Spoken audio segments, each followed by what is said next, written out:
Welcome, welcome, welcome. I have no purple light in my room almost because it's too bright outside. This is terrible. I need a new setup or better blinds or something. You can't even see my fish tank. Terrible. Welcome to the Confluence panel. We're going to be talking about Matan Even, okay, aka one of the funniest people alive, okay? The only podcast I religiously watch, and the only one you should watch as well as everything I do, if you think about it. And you must. He is joined by Gavin McInnes, founder of the Proud Boys, which, of course, I disavow, and stuff. But and a rabbi, and later a black Hebrew Israelite. So I wanted to watch this. I saved it for you guys, okay? Just for you guys. So we're going to watch it. You can come on. This is how nice I am. You can join the panel for free. You don't even have to share in the StreamYard cost. You don't have to pay for my electricity. You can super chat if you want to, but it's optional if you think about it. You can join by clicking the link that's pinned at the top of the chat. It's also in the description if you think about it. I'm talking too fast. Good to see you, StreamYard. Good to see you, myself. Good to see you, Testicular Johnson. Good to see you, Rage Page. Good to see you, Chatter King. I think that's all we have. And good to see you, Big Soda. Come on up here, Big Soda. Don't be shy. I mean, Brandon. Brandon, don't be shy. Hey, Brandon. Man, he's got the YouTube logo kind of covering him a little bit. Brandon, what's happened? Why no bisexual lighting? You feeling okay? Are the fish okay? I got the lighting. It's just too bright to see it. Like, the light's on. Allow me to move it closer. I just went out of focus. Oh, no, it doesn't really change. You can kind of see it in the background. Why am I so... Does this have an autofocus? It must. That's crazy. That's crazy. Big Soda, how you doing? I'm doing well. Dr. Brandon Mice. I'm doing quite well today. That's good. Good to hear, Dr. Mize. You did not as good at trivia as I would have expected, given that you're our resident philosophy bro. But you did okay. I am lore master. You're supposed to know this stuff. The lore master, Testy, the lore master. Yeah, isn't that who you're responding to? I was trying to Brandon. My bad. I was still reading the super chat. Oh no. Do you remember when Alex used to be the lore master? That was a terrible position to put him in. He didn't know the lore. Testy's obviously the lore master. Well, because Alex is now tech support, and Testy, I don't know what it is. I can't quite place it, but something about him makes me think tech support, and I don't know what it is. So I think that's why naturally I thought Alex would be the lore master, Testy would be tech support, but I had them backwards, okay? What am I? You're the creative director. What are you talking about? Everyone has their place in Confluence Chaos Incorporated, okay? Yeah, you don't want to be the creative director anymore. What the fuck? I'll take my old job back. You're HR. What do you mean old job? What's the old job? The person that made trivia. Oh, right. Well, that's true. That too. Like, I had a baby, and then she came and adopted it and stole it from me. She just kidnapped it. We had this one guy on panel one time. So saying that he wanted to kidnap other people's kids, that's kind of like that. Yeah, we don't have that guy back on anymore. That was crazy. Yeah, that dude's fucking insane. Yeah, really crazy. Proud Boys are patriots. I don't think I can. In fact, I think I have to. I'm contractually legally obligated to. Vow. But you know what? Before, back in the day, when they were just a normal group punching each other during initiation rituals while they have to name breakfast cereals. That's a real initiation in the Proud Boys, by the way. They were different. They were different. That's probably the most I could say. But then there was J6, and then they got designated a terrorist group by the Canadian government and stuff like that. So, it is what it is. It is. Yeah, same thing with truck drivers too, right? Yeah. They designate them. Yeah. It'll work out. Like ISIS Canadians, basically, if you think about it. All right, we deal with white supremacy. Y'all deal with trucking distribution. Yes, that's because we don't have real problems. So we have problems. Okay, where is this? Oh my god, I'm so retarded sometimes. There we go. Jeez. Okay, here we go. Matan Even. You haven't seen this, I hope, Big Soda. No. I'm the main Matan fan, okay? I will win this community over to Matan. You will see his genius.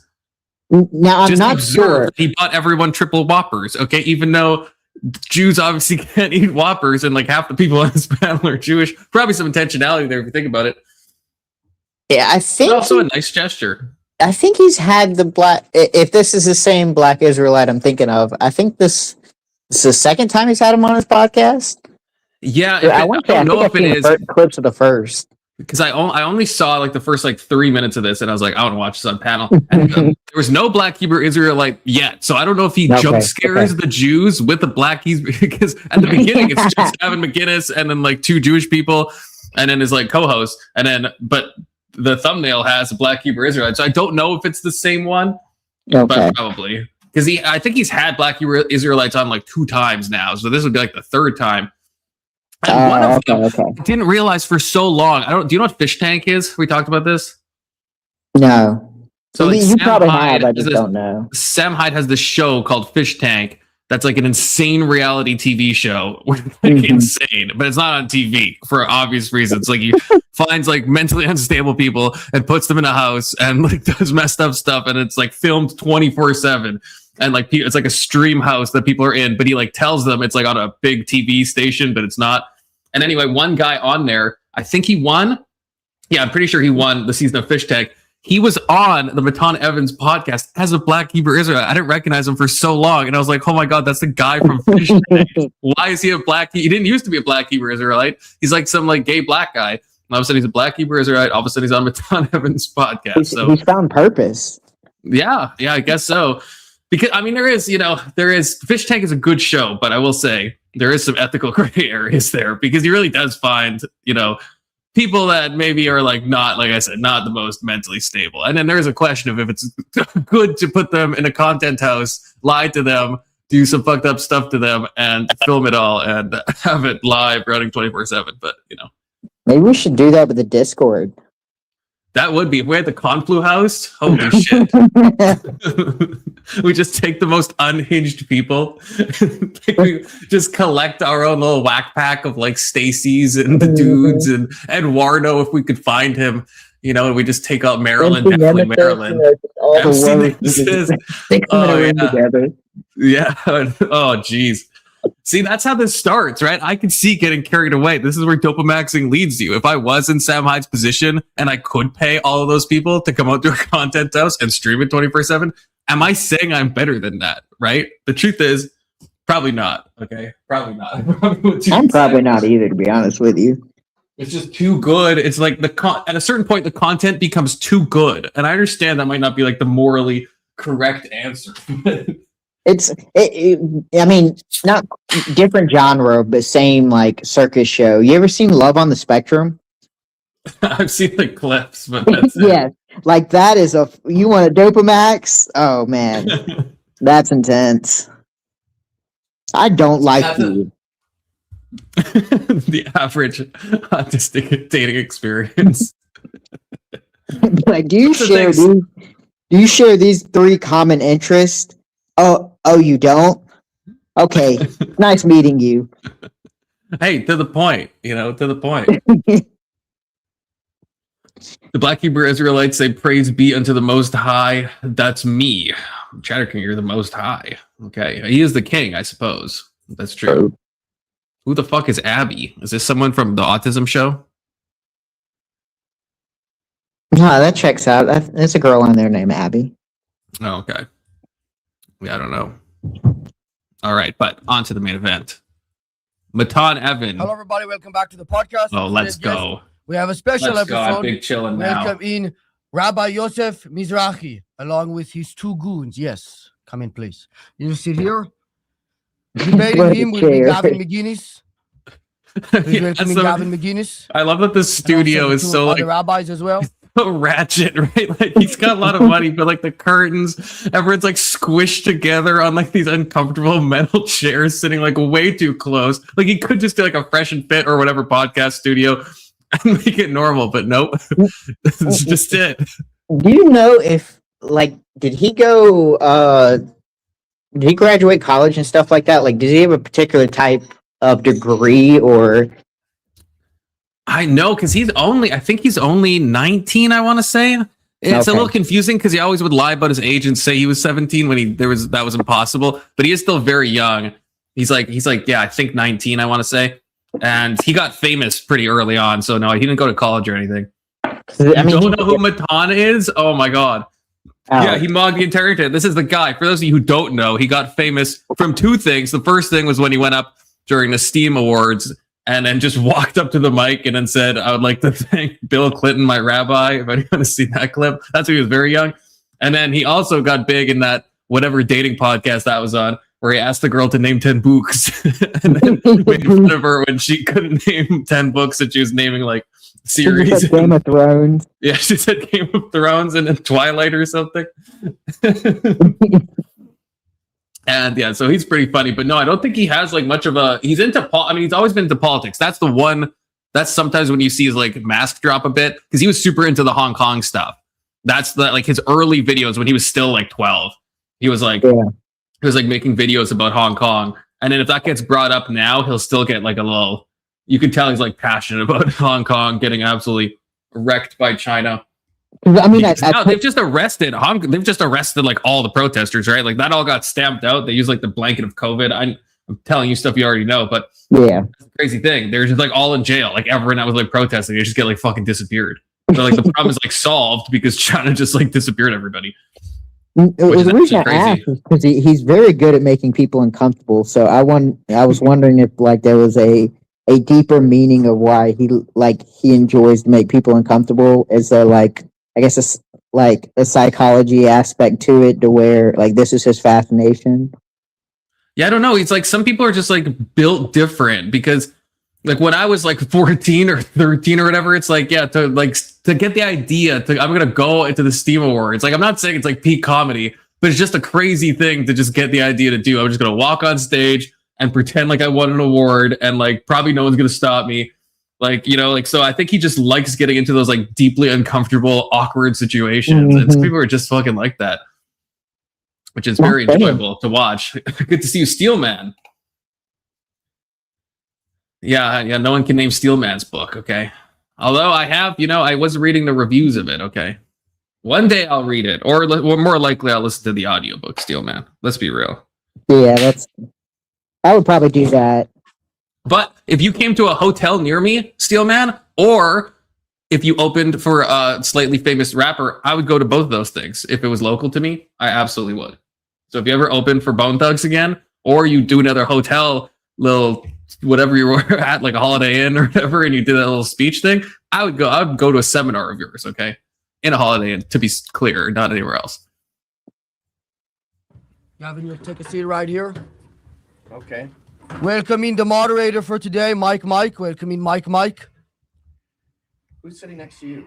Mike, the moderator. You should go next, obviously. So. Yeah, if Steelman comes, that was the whole I'll pay point. for your flight. You stepped over him last time. You stepped on his head last time. And for today's co-host, we have Mike. Welcoming Mike.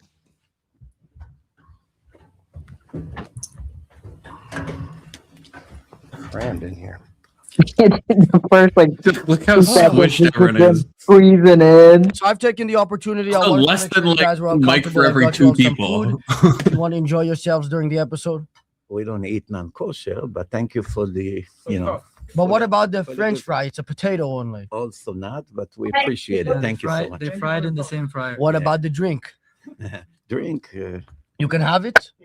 I don't like Coke. Okay. Water is good. So can you guys all introduce yourselves to anybody who might not know you and all that one? We'll start with the rabbi. Okay, yes. I'm Rabbi Yosef Mizrahi. I teach Judaism for about 30 years. Man, we should have Jacob on for this. Missed opportunity. My lectures are on my website, divineinformation.com.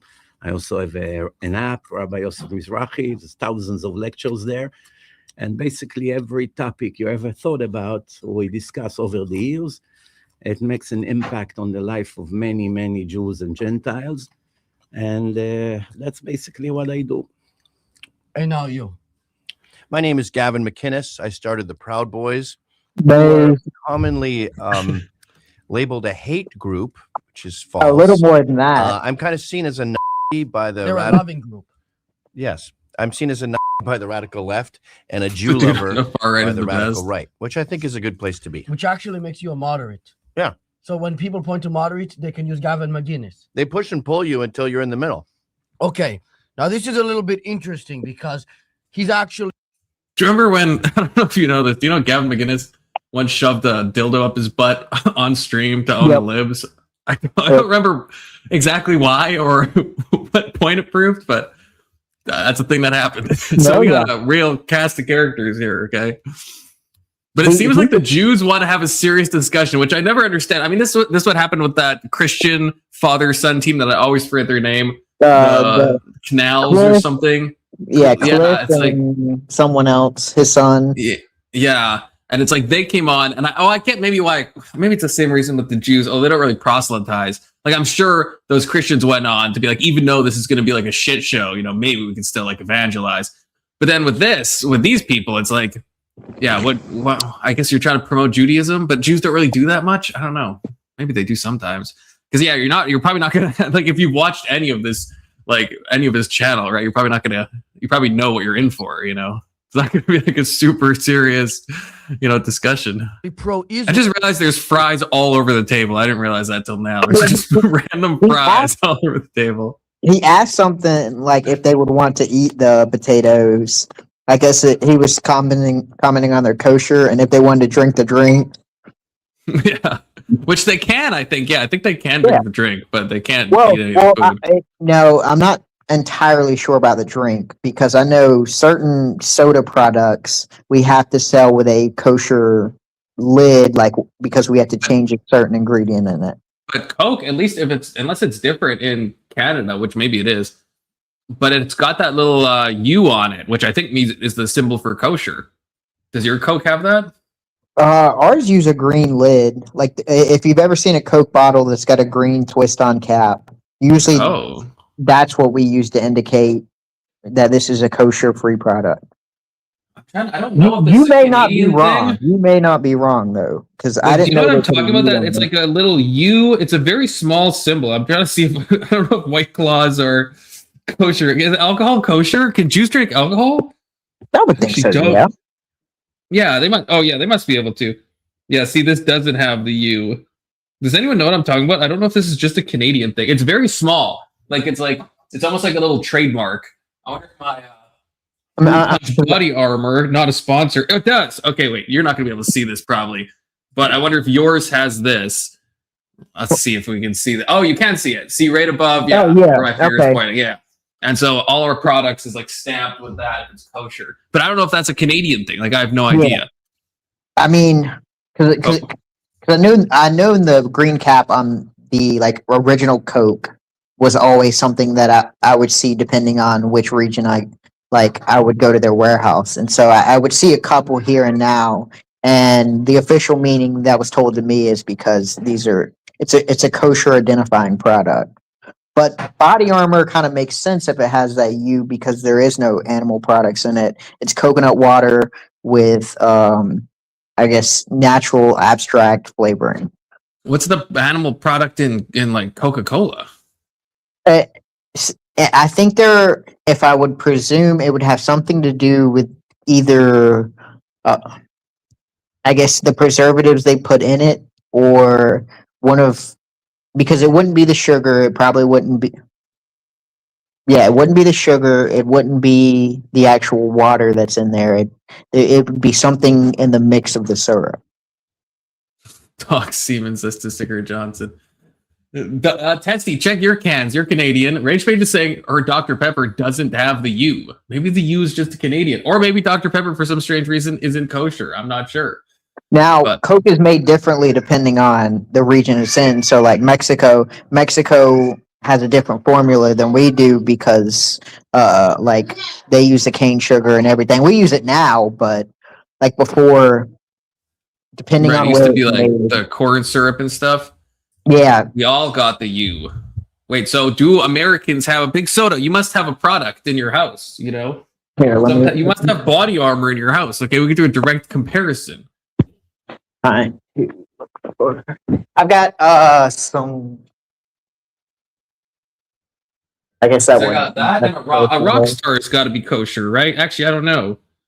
Here, I've got. I don't really know what juice. This has become a panel, but what juice can consume? No, Rockstar doesn't have the kosher thing. I mean, it's got a lot of supplements. Maybe that makes sense. I don't know if that would really be kosher. Now, this is more of a like bare bone thing, but I have like a Gold Peak, and it has the U up under close to no refill. Like here. Okay. So it isn't everyone thing. They But I must mean- have the U because APAC or something. True. True. You pack. Yeah, UPAC. Yeah, I don't know why they pick a U. I didn't know that. It was like some random girlfriend that I was with was like told me that, and I was like, that can't be right. And I looked it up. It isn't right. I was like, I never even thought about that symbol. I also don't know again why it's a U. But- Now I'm looking up a can of 12-ounce Coca-Cola, and I'm not seeing. First of all, I'm not seeing where they would put the U because I'm trying to match it up, and they've got it next to the actual individual item barcode, and close to the individual barcode that I'm looking on the can, I don't see a U with a circle around it. I thought for something to be kosher too, doesn't it also have to be blessed by a rabbi?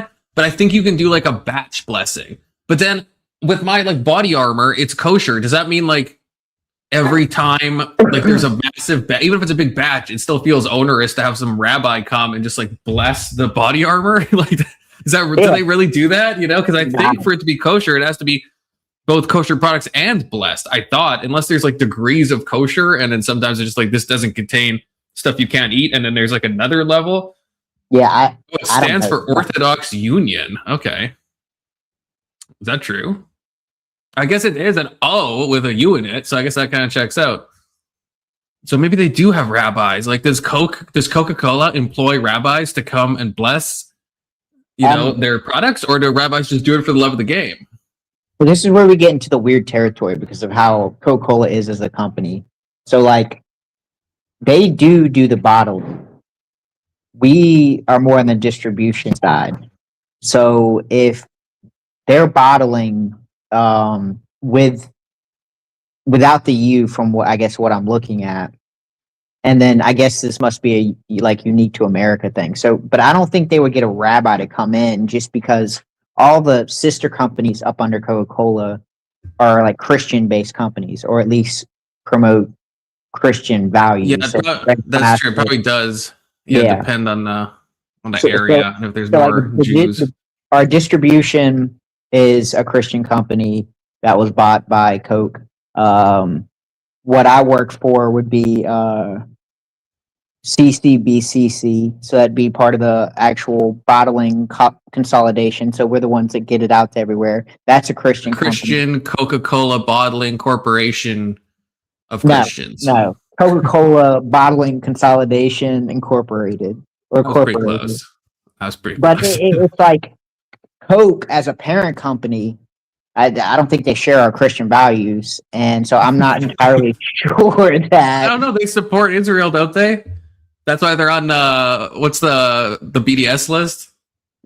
I would say if you support Israel, that's pretty close to sharing Christian values in my Christian Zionist lens. Okay, but it's just like with my company, I guess they implemented that this would be a Christian company, and I don't think Coca-Cola ever had that like allegiance.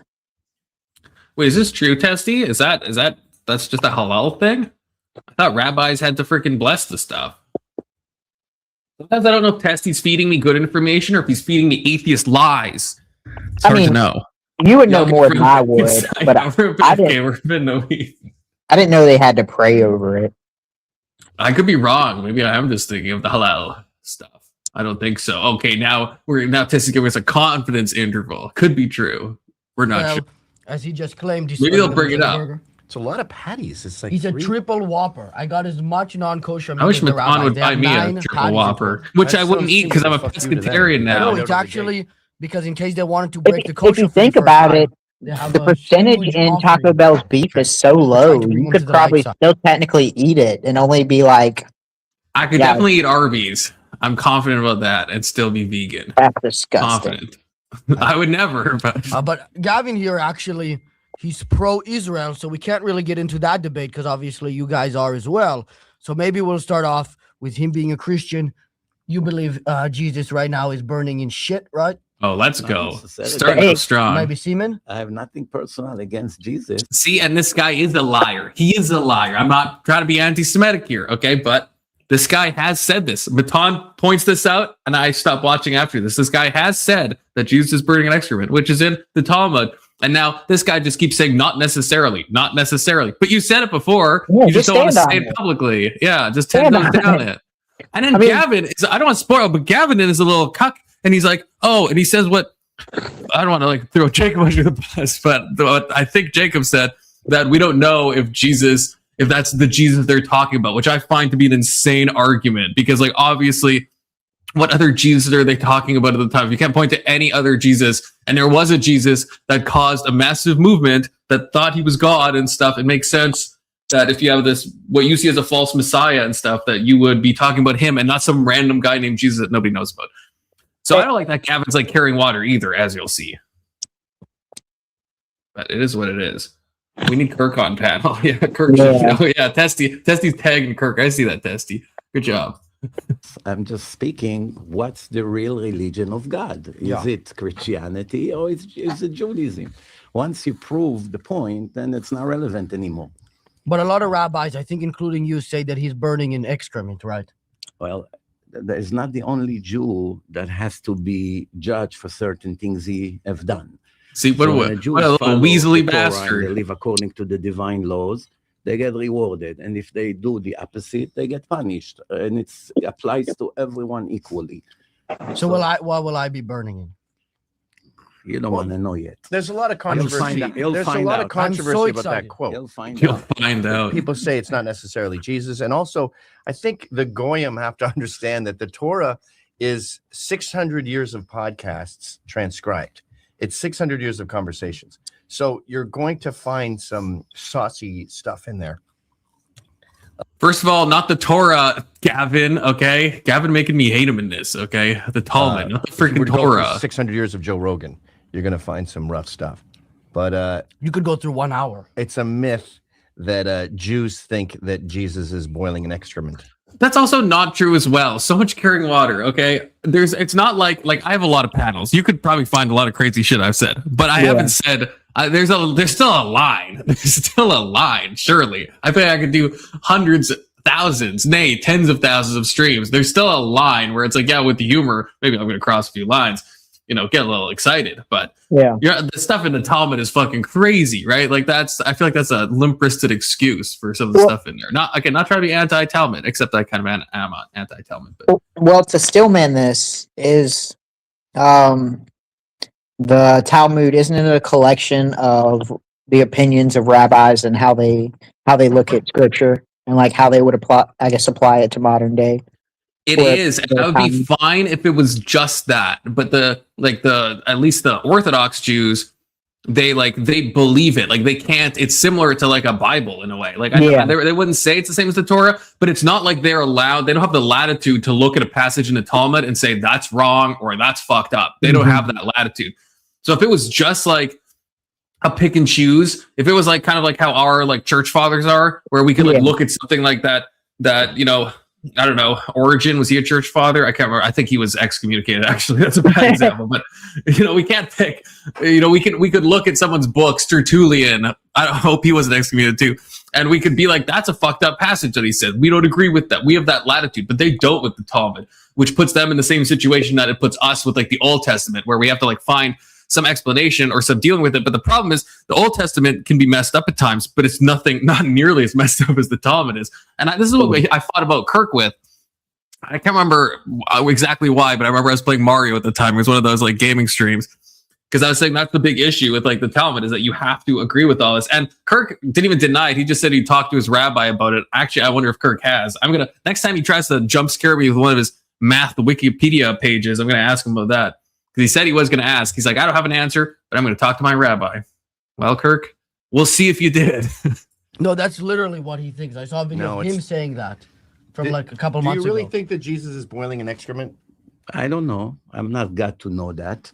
But I can tell you one thing. It's a trick now. Now he's tricking us.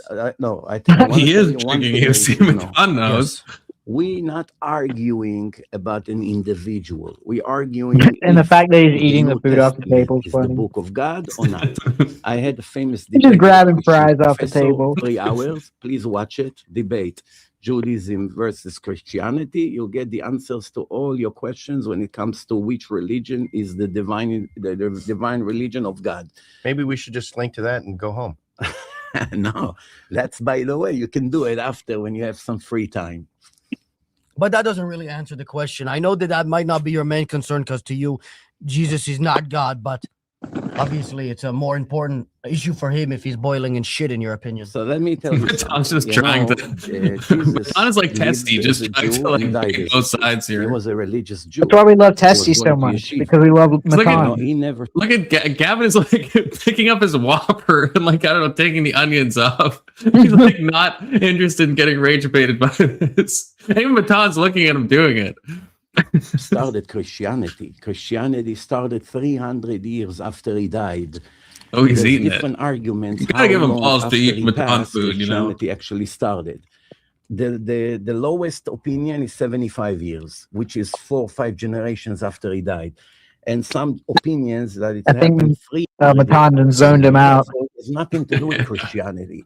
Someone comes and tell you a story about someone who lived 300 years ago, and you're supposed to believe. So all of those stories, none of them we You know make a for sure great if they're Matan, reliable and or not just because We you're don't even ethnic, know if he Testy. existed, as far as I'm concerned. There's no proof for that. There's plenty of atheist, non-religious arguments for the existence of Jesus as a guy. You can get into the magic and the miracles, but it's a fact that Jesus existed. That's well documented from atheist sources. But do you debate what I just said, that Christianity never started by him? He died as a Jew. And Well, it he was a only pretty started big generations catalyst. after him. He definitely got the ball rolling. And I tell you He something. did a little. In the book of Matthew, okay, chapter 5, verses 17 to 19, it says that Jesus said to his followers, I do not come to contradict the Torah or any one of the commandments. Everyone who will change one detail of the Torah will be cursed by the kingdom of heaven. I'm only here to explain and fulfill. I don't see that. How do you feel about this big soda? Honest question, because I think Judaism is probably the one of not the last, but one of the last religions I think I'd be convinced into joining. Yeah. I don't know if that's just like a bias thing. I don't know if that's just because I feel like maybe I don't know, because the Christianity is so much based on it that it just feels like we can see the flaws easier. But of course, maybe a Mormon would say the same thing about like a Christian. But like I feel like even like Muslim, it's like, okay, maybe it's different enough, right? But Judaism just feels like a worse version of Christianity. And maybe that is just from the New Testament stuff, but it just honestly seems like that. Yeah. I mean, Where it's like you just go back to doing all the laws. You have none of like the actual like salvation arc of anything. You're just like, it just feels like a regress, I suppose. Would I rather be Jewish or atheist? Well, definitely Jewish in that case, I mean, Yeah. an atheist. But I mean, to be fair, he does have a promise for you if you are Jewish. So at least there's some like consolidation of hope, or like some reference point for hope. Like with atheists, Yeah. what do I have to hope for? A die? Become dirt? Yeah, that's the thing. It's not a very enticing philosophy unless you're like some type of just hedonic pervert. Oh, sorry, I didn't mean to pull that chat up. That was just randomly clicking on stuff.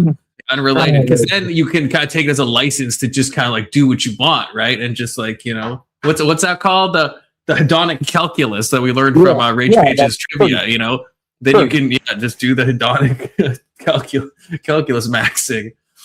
Please say I want to be true. No, I will not be doing that. And I felt like he brought, when in the video, he brings up, I think it's Matthew 5:17-18. But I feel like he's missing a big part of that when he talks about, he didn't come to contradict the law. He didn't come to counter, I guess, the law. He came to fulfill it. And I feel like they're missing the fulfilling part.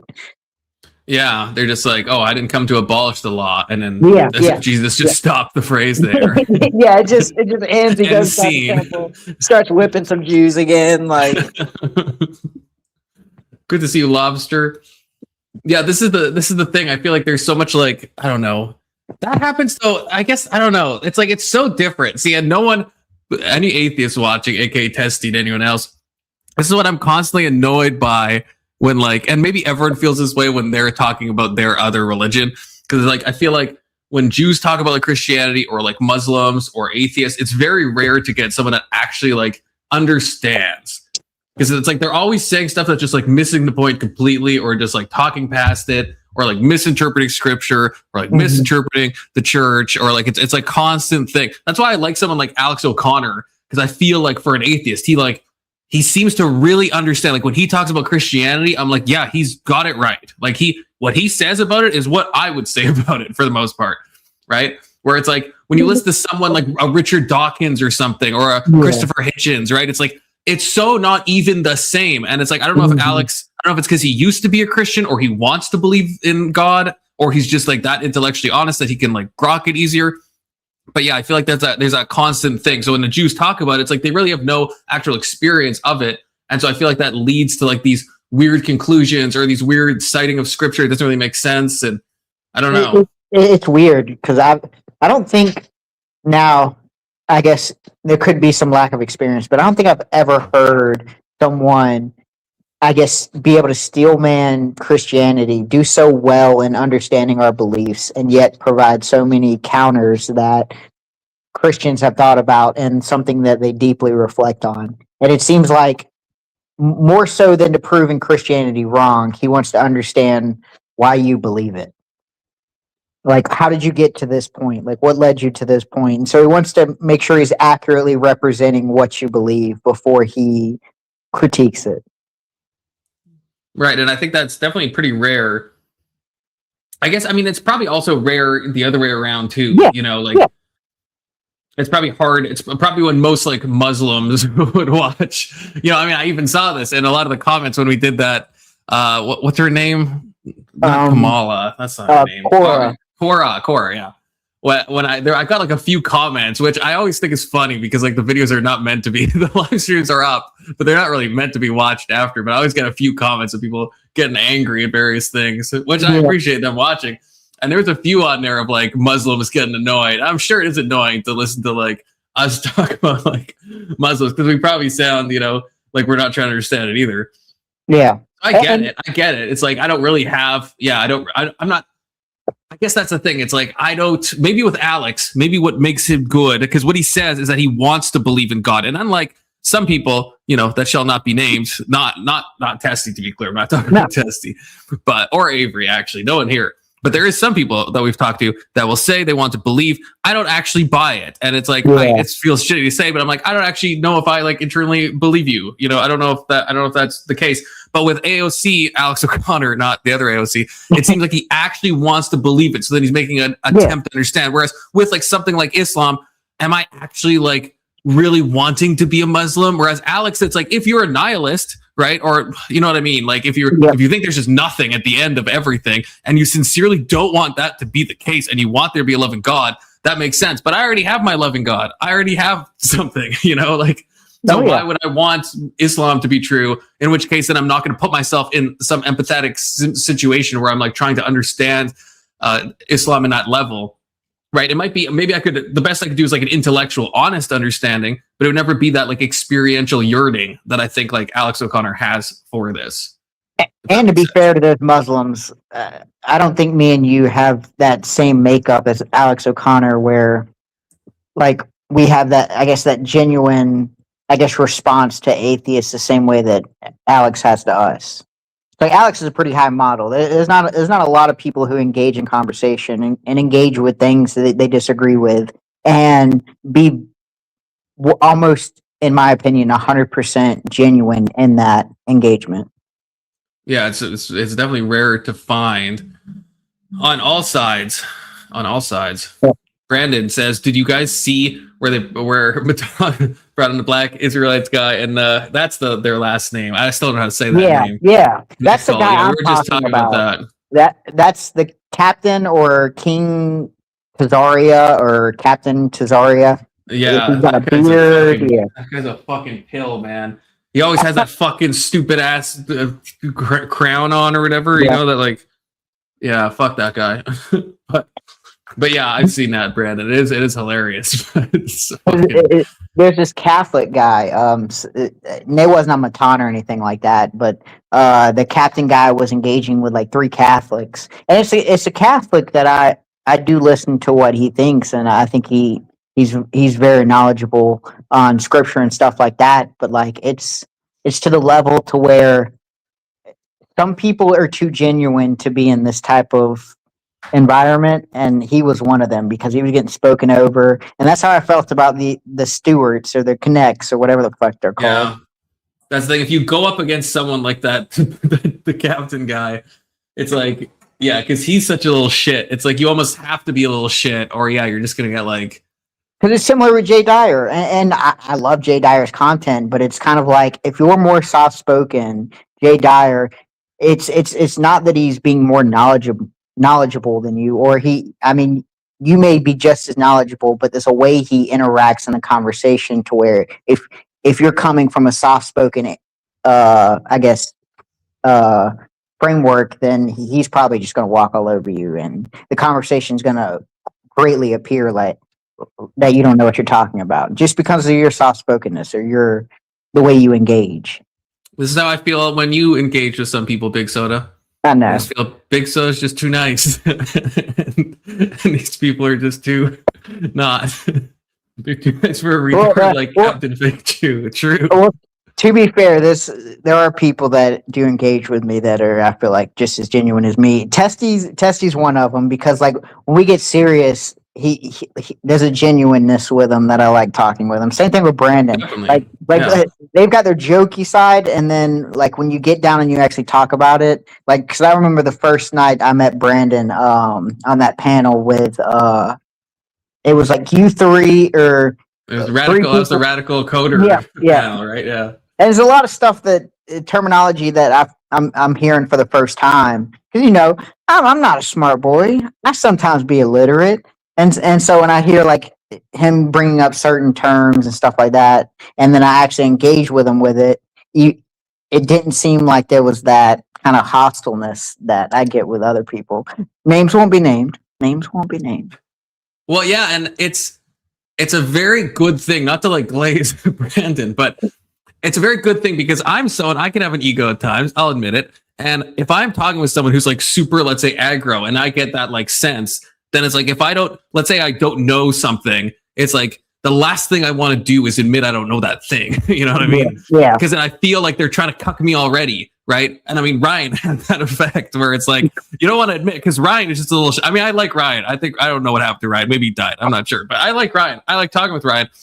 But he's got that kind of smarmy attitude where it's like you get your hackles up. But with Brandon, it's like, yeah, if I don't know something, I'm just fine being like, hey, what does that mean? Or is my argument bad? And I can trust that he's going to give me like good feedback or engage with me and walk me through it. And if I'm like, I don't understand this, like, I never feel like, oh yeah, I'm going to get like shit on if I'm like, I don't get this or like, and so so it frees me up because then because it puts my ego to rest instead of me having to like, feel like I'm like running defense for myself, that this guy's trying to make me look like an idiot and I don't want to look like an idiot online, So it's always and it's like with Testy, it's like when I get past the bait, and then he starts to kind of engage with me and stuff like that. I'm like, okay, so there's a guard that I can let down. So now I can talk and not be kind of in a hyper focused, like I guess more attention based setting. I can calm down, and usually I can get better thoughts out because I don't feel like it's more of a confrontation. It just seems like dialogue. Seems like, okay, well, he's being genuine. I'm going to show him that courtesy because he deserves that, and this and that. Right. And maybe in a perfect world, it's possible. Like if I had no ego, I'd be able to interact like that all the time. Yeah. It definitely makes it harder. If someone is going to like belittle you if you misstep, then it just makes it a lot harder to like be completely like dead ass and be like open and stuff, because you just you can feel like something's coming, right? That there's like a hot shot that they're gonna pounce on it, and you're like, Yeah. And it's like, I guess the perfect example to me, I love Mara. I think Mara's been so attacked on the internet that it's she's constantly in this defense type mode when she presents what she believes, and it's like if she wasn't in that defense type belief, I think she would be able to elaborate her points a lot better. It's kind of like the conversations she's had with you where people aren't interrupting, where it's kind of there's more agreements between y'all, and she's able to express her ideas, and you're like, okay, no, that makes sense to me. But it's like if there's other people involved, then they start lashing out at her and she gets in the defense mode, and it's like she's not expressing the same quality of ideas as if she's just engaging with you one-on-one. And so every interaction is judged off this because she's so used to being attacked. It's true, and that's the thing. Like, it's fun. She knows we love her, but not everyone loves Marilyn is the problem, right? It's like, yeah, I think I can give Marilyn shit. I think Big Soda can. I think you can, Rage Page. I think a lot of us can. But some people don't like Marilyn, right? And they will go out of their way to be like nasty, right? And I think that does cause hackles to be raised. and so it's the perfect example is the Ukraine stuff. It's like, I think me coming off the general way that I do with a little bit of a jokey nature, Marilyn's so used to constantly being pressed on what she believes, as though it's like I'm taking a jab at kind of what she determines to be the truth. And if it's in a defensive mindset, she's more likely to swing back. Right. If you get shit on constantly, then if someone's just giving you normal criticism, you're more likely to interpret that as, I'm getting shit on again. Yeah. I need to fucking start swinging. Yeah. Yeah, I guess that makes sense. It's kind of depressing, but it makes sense. It is. It's why when me and Marilyn had that spat, I didn't want her to leave, because I'm like, okay, no. I hold some responsibility in you doing all this. I don't want you to leave. I understand why you do what you do. And this is a similar argument. You ain't gonna like this. It's a similar argument Keelan makes with Palestinians. It's kind of like, and now you may disagree with that, but I think we're both making the same argument. We're just applying it in two different metrics. Yeah, I mean, I understand. Like, as much as I'm on one side, I understand. Like, why if you're constantly, I don't want to use the word oppressed because it sounds you don't even have to be oppressed. It's that constant feeling of feeling like you're oppressed. And it's like, over time, that constant feeling, whether it's true or not, you're still going to act the same way based on if it's true or not. It doesn't even have to be true, but you're still going to react as though it's true. I love all people, Brandon. Who says that? Oh, Marilyn says that. That's right. Marilyn says that. In the same way that Marilyn loves all people, I love all people. Okay. And I don't know. I mean, I think it's one thing to understand. I think the school pew-pewing is a little bit different. Yeah, it's a little bit different. And I think the Palestine stuff is a lot different, because with Marilyn, I'm just talking about her outburst of feeling like she has to defend herself. With Palestinians, we're talking about people actually losing lives, or like them coming in and committing October 7th. It's, I guess, more an extreme example, but I'm saying, I guess we're both pointing at the same thing, and I'm saying Marilyn is a victim of the responses that she gets. Yes, she is also responsible for it, but it's I don't know what y'all are talking about. It's not about you. Now my name gets brought up, and We're I talking don't about want you, you to Mara. listen to nothing we all were saying. No, let's go. Let's go, because I am not wrong. Y'all wrong. So let's go. Wait, I didn't. No one said you were wrong. We're saying the opposite. This is why I love you, and I didn't want you to leave in Discord that day, because I felt I had some responsibility, because I feel like every time you give responsibility. well, at least let me explain, because I feel like every time Marilyn, are you listening? Linda. Because Marilyn, I feel like every time you express your opinion or you express what you believe to be true, you get attacked for it. And so I understood. Right. Yeah, I understood that when we were in Discord about the Ukraine situation, I was like, oh, I'm at fault here some, because to her, you're so used to people attacking you for your opinion that when I gave criticism to you, to you it felt the same as when everyone attacked you. And I didn't mean it like that. I meant it as just criticism and then to start a conversation. But I understand that you get attacked so much that, it's kind of a defense mechanism you developed for defending what you believe to be true. Oh, but you still like support the Jews. So like I don't really know what to say. Mara, I support you. If that means quasi supporting not supporting the Jews, I guess then I quasi not support the Jews. Man. Conflict. Gee. How much do I support the Jews? Tell me. I mean, 1 you to 10. are Jewish, Big Soda, so probably a I can't lot help if you think that. about I it. can't help that. Well, I would say I don't really support the Jews. I But more like support the nation of Israel. You know what I And see, mean? I don't. I No. don't support the nation of Israel. I don't. Absolutely not. Sorry. Let me say something. The reason I left Discord, was because I thought we got over our little fight, and then Are you not in my server, you little shit, Mara? no, I left. I left that day. You absolute little shit. I thought you came back. You No, I absolute did little not shit. You come joined back. rage pages. What did I You're freaking lucky do to I'm you? back in here. No, I was pissed What did I because do to you? we had gotten over it or whatever the Jew argument, and then you want to say, "Oh, you're a mod." So if any, like, you just, I don't know, you modded me. About You the modded. banding. Yeah, I banned her That's server. crazy. No. Oh, She's talking about me. She's talking about me. she's talking She's about talking about during the Ukraine stuff. Every time she would say a Called him slur, the N-word, if I recall. I left Isn't that what happened? I That left was a every different fight. insult. I left every insult that you said to me. I left it unless I felt it crossed that TOS line. And when it crossed that TOS line, I got rid of it.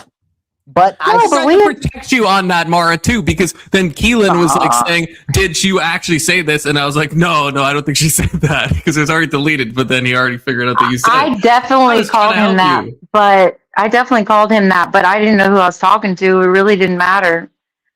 I don't even remember the fight. in the first fight. That's true. There's been a couple fights, I guess. And the first one you didn't know was Big Soda. We have a question from the chat, Mara. What are your thoughts on Squid and Speakeasy Beef? Please answer that while I get a drink.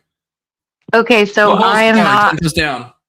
I don't know if y'all know this, but I'm not into drama. I don't like. Make her pick a fucking side, Big Soda. Okay. Oh, I have a side. But I'm just saying that I have not been entertaining it. I have not been watching any of it. I have no idea what it's about. I've heard bits and pieces. Don't even know. But I'm obviously picking Grid's side, obviously, because Easy is an ass, and he likes to say crazy ass stuff to people when he feels like he's been threatened or attacked, even though I laughed at some shit somebody said apparently about his kids. I don't even remember what I was laughing at. Maybe I said something, I don't even know, but I don't think people should talk about other people's kids ever. That is crazy. But he went and called me a PDF after I laughed about. So like it was good, and he couldn't even prove it. He couldn't even.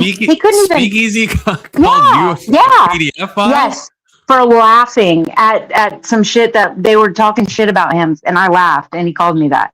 Like that is so outrageous. Such a leap to jump when I do not agree with these people talking about your kids at all. I do not agree with it. Yet somehow, because I'm friends with EBT and TVE and all them, like I'm the bad guy. I'm on the wrong side, so now I get called every name in the book. So, and then they won't coexist with me either. They're really nasty to me. A lot of them over there for like what? Because I have my own opinion. It's crazy. It's just not. And my opinion isn't to harm you or hurt from you or take from you. It's not like you have to call me all these nasty names because my opinion really isn't, evil or anything. I just don't understand you called me a lot of nasty names. I don't know if I've ever called you a nasty name. You've called me a lot of nasty names. But I've always said I love you, and I always say I'm on your side, and like I would never like turn against you. But these people turned against me, do not like me, don't want to be my friend. And I've given them money, and I've hung out. Like they just do not like me at all, at all, at all, at all, at all. But see, Marilyn, we do like you, and I do value your opinion. And if it seems like I'm fighting with you, I'm not fighting with you. I don't want it to seem like that or any time. I don't want you to leave the Discord. I enjoy that you post stuff in there. I watch some of the stuff you post in there, and I would rather not be the reason why you left, because I don't want to attack you in any way. Well, I appreciate that. I will come back because of that. But the only reason I left is because I thought we finally got through that argument, and then you want to threaten me with your mod crap if the next time it happens or whatever. I was like, oh, hell no. Oh, because I'm not trying. Like, when I came in there, all I did was post a video, and it turned into the biggest fight. It wasn't like I came in there attacking anyone or trying to pick a fight.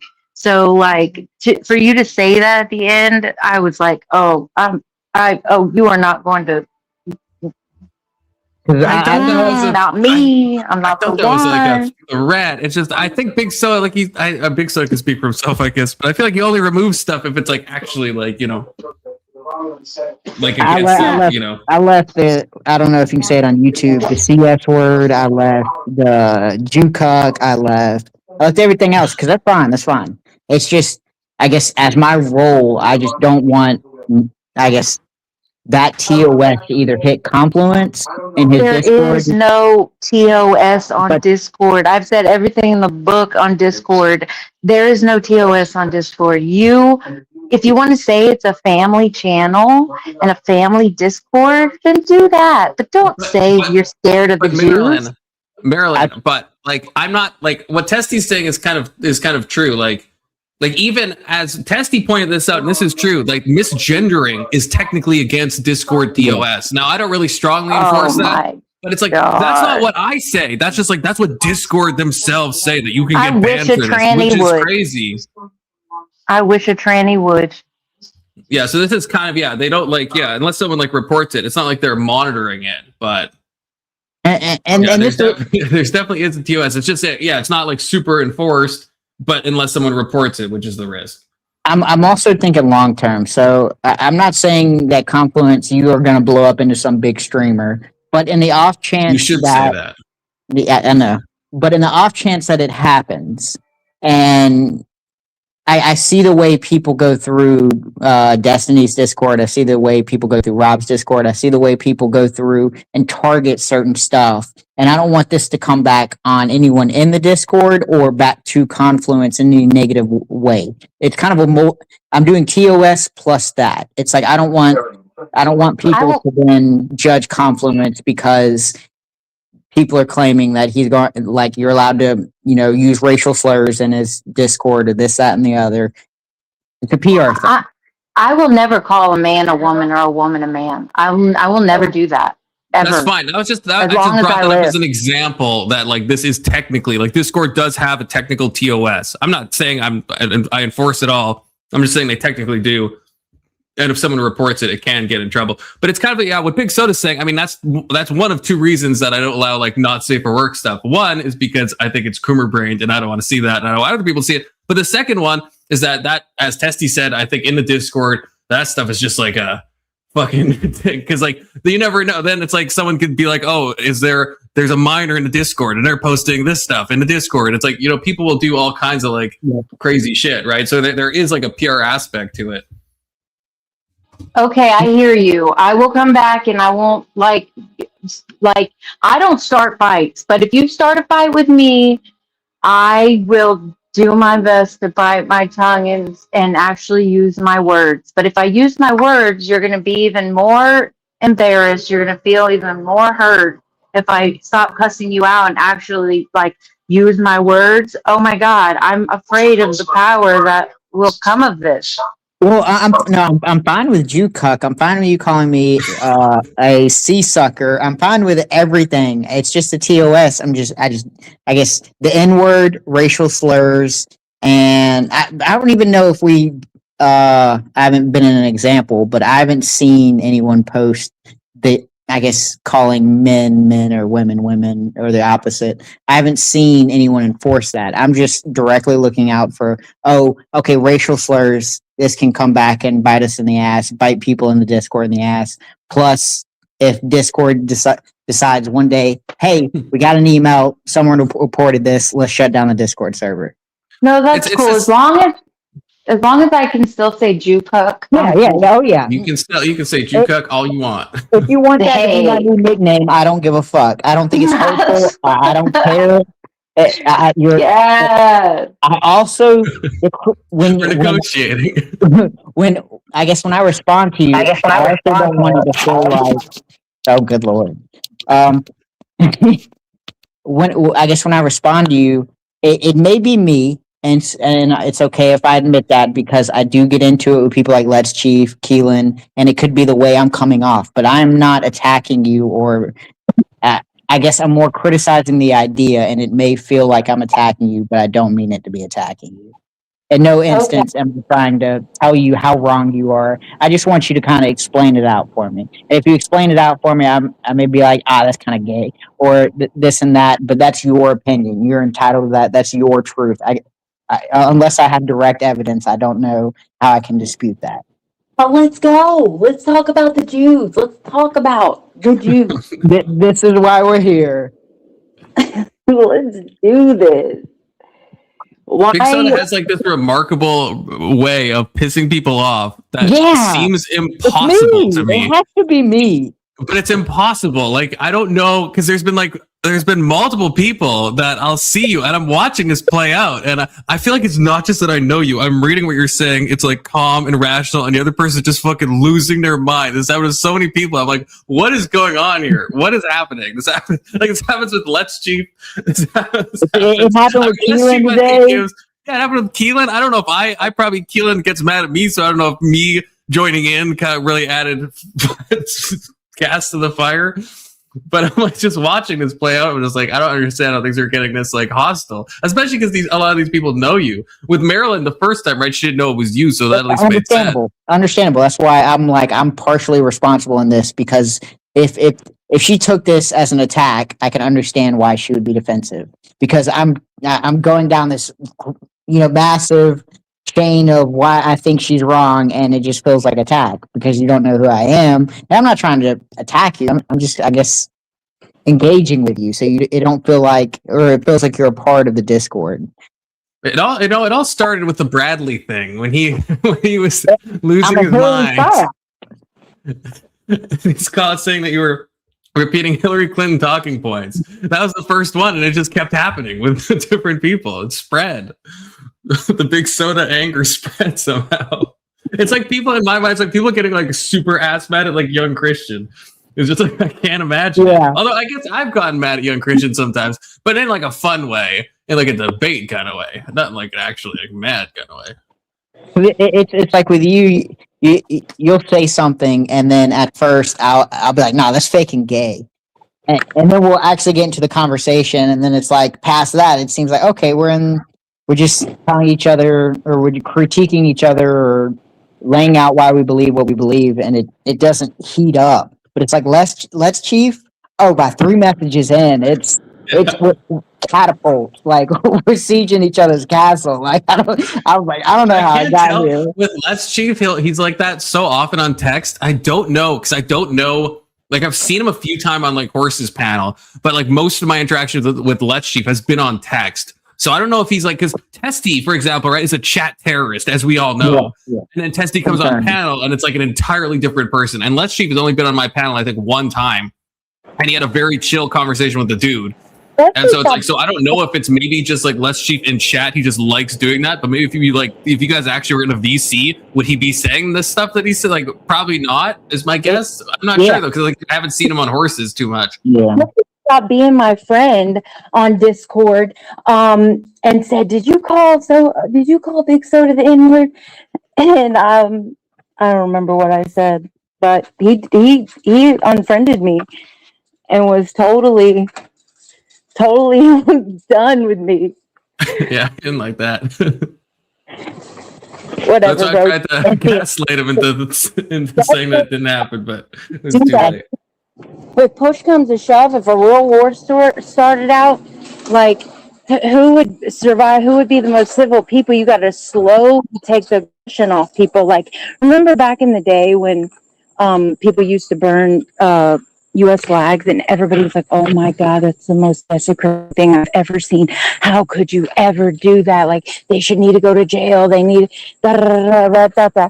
And then people got used to it and everything. And now they're seeing people burn the Israel flag, and they're like, "Oh, they're all raising it like they need to be punished. They need to be punished." And everybody's like, "You if Americans can burn the American flag, then why, and not get in trouble, then why would anyone get in trouble if they burn the Israel flag?" Like, it's like a really bad thing at first, and everyone hates it and everyone's appalled, but then when they expect it and they're used to it and they're like, "Oh, that happens," then it's sort of, it's on to a bigger problem to solve rather than that, because a lot of people could have died over both. I agree with that. I mean, it's even, you see that with like Bible burnings. It's like back in the day, that would get you killed, right? And then at a later point, then that would get you thrown in jail for like blasphemy laws and stuff. And now it's kind of like,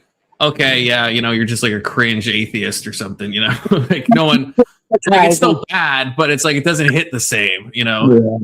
You got to keep upping the ante, right? To like, so eventually, probably with the Israel flag, no one will care either way as well, Yeah. It's probably just like you have to do like more extreme things for people to, which is kind of a bad thing. I don't know if that's just like I don't know if that's an unstoppable problem. It's like, it's kind of like like transgression, right? Like if you're trying to be transgressive, right? Being transgressive is definitionally you're pushing a boundary. But the problem is once you push that boundary, then you've pushed the boundary, and now the boundary is farther back. And so to be transgressive again, you have to push to the next boundary. Yeah. And then if you just keep doing that as a culture, you just end up in insane shit, which I think is why, like, right, with like even like pornography, right? That used to be like fully illegal. And then it's like, then there was obscenity laws and certain things were illegal. And now it's like, except for like rare things, kind of everything's legal and nothing shocks anybody anymore. And you see that in like all these areas of life. Like it's hard to write a book that's really going to grab people's attention and be like, this is such a crazy book, because we've seen all the crazy books. So it's like Testy. If Testy wants me to be mad, right? He used to just be able to say Sharia law W, and then he had to up it to some like blasphemy stuff. And then he had to, and now it's like for Testy to really like get under my skin, he has to go so far and beyond what any normal human in their right mind would do, right? It becomes almost an impossible task. Yeah. And you can kind of see it mapped out, because I mean, you think of the 2000s, you think, oh well, the big outrage was Islamic people, and then the next big outrage is kind of with the government, and all the bank bailouts and stuff like that. Then it gets moved to gay people. Then it gets moved to people who support Israel, and it's like it just keeps getting moved to the next thing, and it never remains the same. It's like people get conditioned to, everybody hates that now, and then there's the next big outrage, next big point the finger at something. Is this a terrible thing, I guess? Because you can't, with all the examples that we've given, you can't really put the genie back in the bottle. It's like all of the things that used to be shocking 20 years ago are just not going to be shocking anymore. Yep. Are we fucked in some ways, right? Because if culture can push the lines, and not just in like what's offensive, but just kind of in every way, like the moral stuff, right? Even to use like a right-wing kind of example, right? Of like, it starts with the gays. Now no one cares about gay marriage, right? Because it's like, it's so, now we're on to like the trans. And then even with the trans, it's like fewer people care about that. And they care about the trans stuff with kids or in this thing. And in 20 years, it'll probably be like some, I don't know, some map thing or something that's like whatever is next in the kind of roster, right? And it's like, well, this is kind of thing. Dopamine has its limits. And so is this a horrible thing? Is this a precipice that we reach in culture? Is this like the downfall of liberalism in a way? Because we allow all these things, they all become more extreme, and everyone's tolerance to all of these things grows outwardly at the same time. And then where does that end? Because eventually you're just like kind of to be shocked and appalled takes so much in all of these areas that just what ends up happening to that culture, I suppose, is my question. I mean, I assume it would. It's kind of like, I guess, the Big Bang. Eventually, everything spreads out, and it becomes so spread that it falls in on itself. I mean, maybe. I mean, that's, I guess, in history, right? That's why you had groups like the Puritans, right? You have like some like people are like, we gotta like rein this in. We gotta like, go back out of here.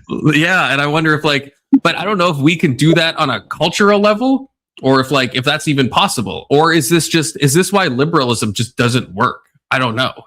Well, I guess would you consider, like, when we say liberalism, would that extend all the way back to like the Roman society and stuff like that? Because I mean, even the Roman society did that. Right. Yeah, I kind of mean just any culture that's like kind of open to new ideas, to new things. It's like stuff that on paper, like Enlightenment values, which I know Anson would hate that, but rest in peace, Anson. I'm just kidding. He's probably still alive, hopefully.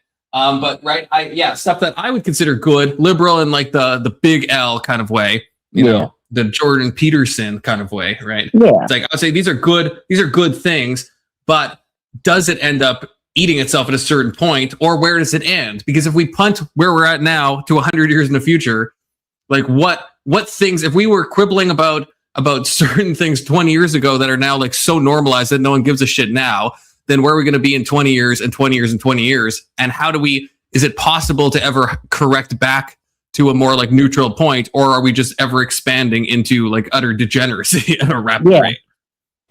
And we'll get to a point to where the next big outrage is whether we should design robots that are pro maps.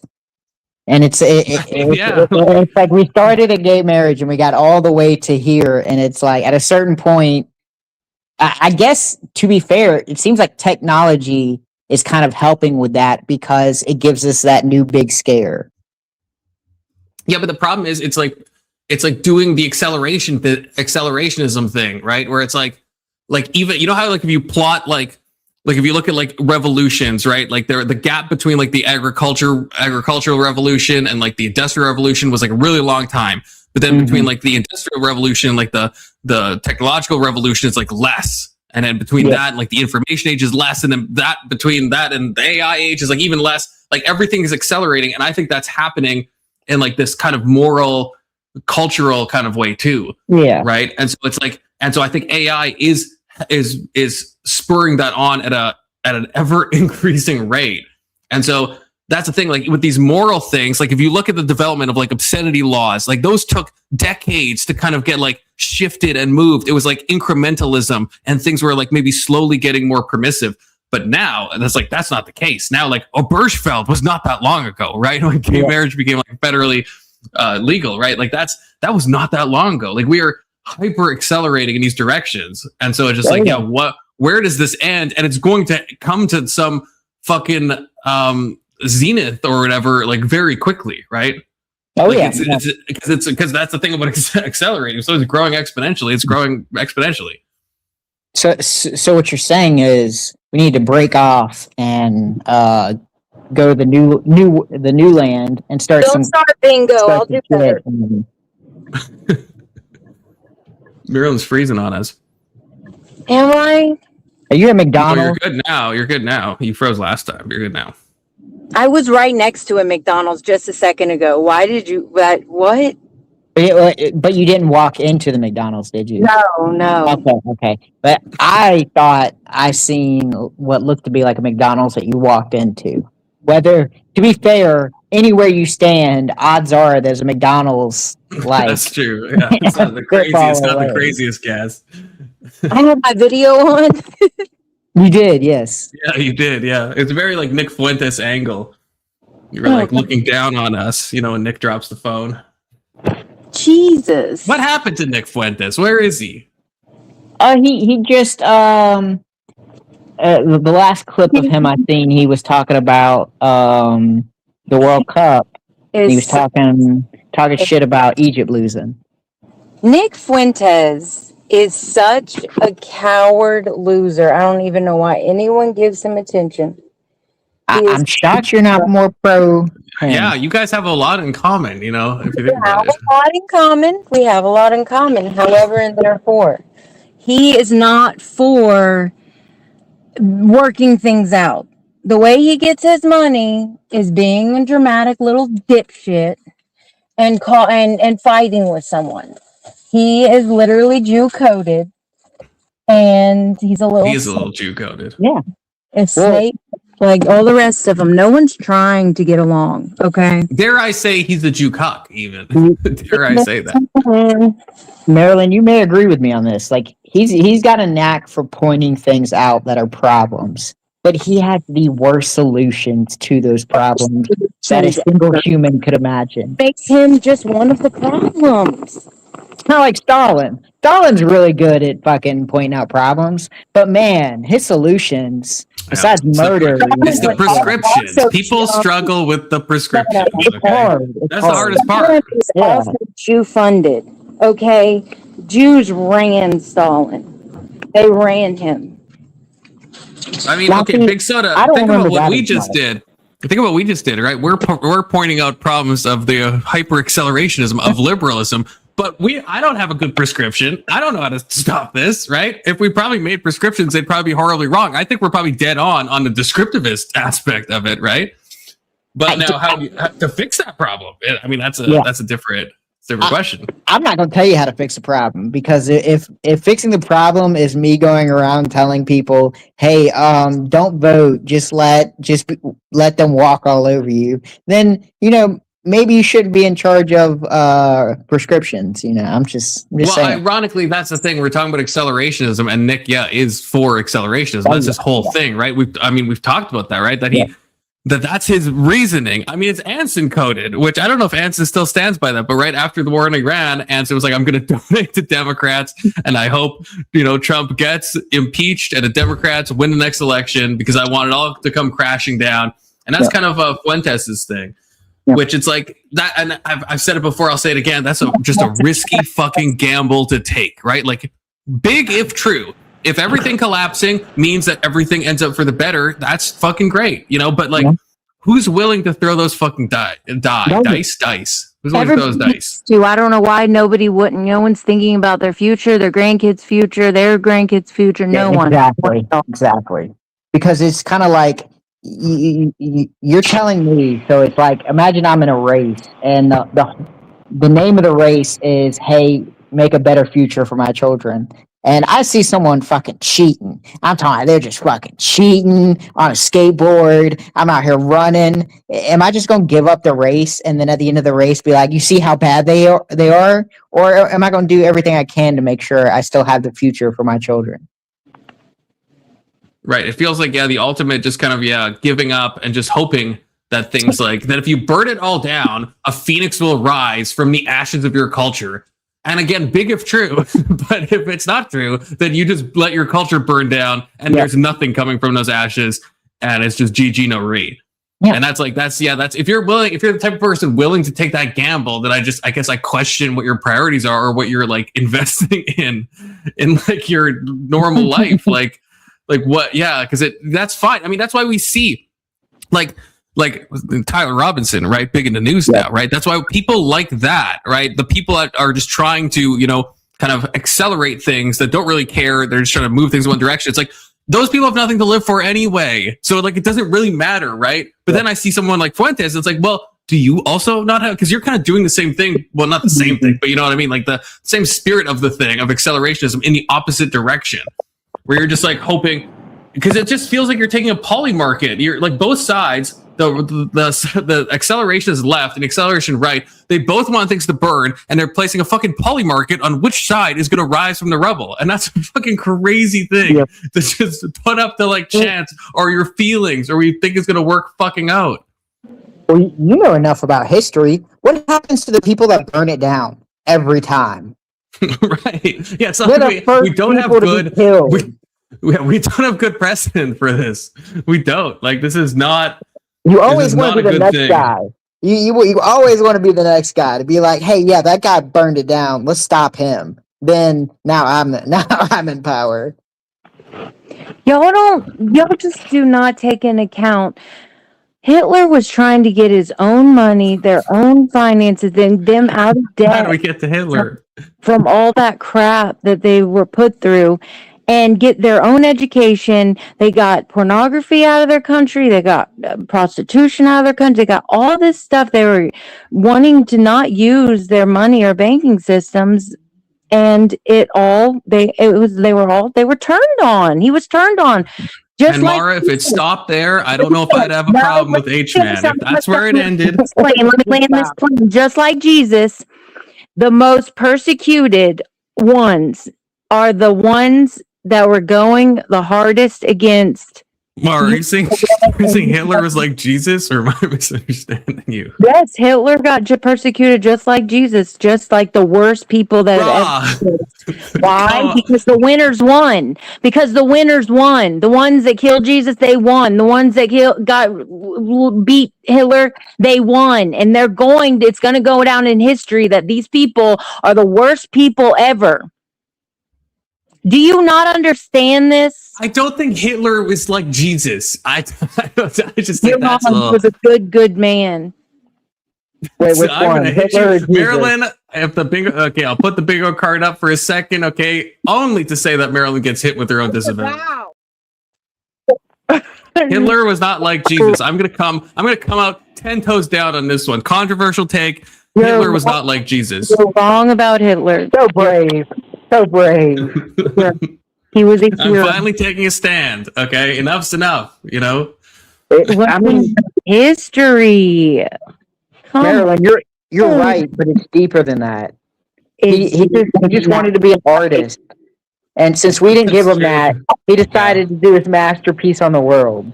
Oh crap! They have a whole news article of him calling for peace with the war, like peace, please, with the war. Hitler's asking for peace, and no, they would not have peace with him. Yeah, he just wanted to be left alone, execute the Jews, invade the countries that he had already invaded, and keep invading more.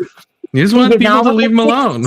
There's no proof that there were gas chambers. There's no ash. There's no bones. There's no proof. There wasn't even 3 million Jews in freaking Europe at the time. I don't care what you're saying. It's all lies, all hogwash. Hitler wanted them out of there. He wanted to kick them all out. He didn't want to even have the facts. There's no bones.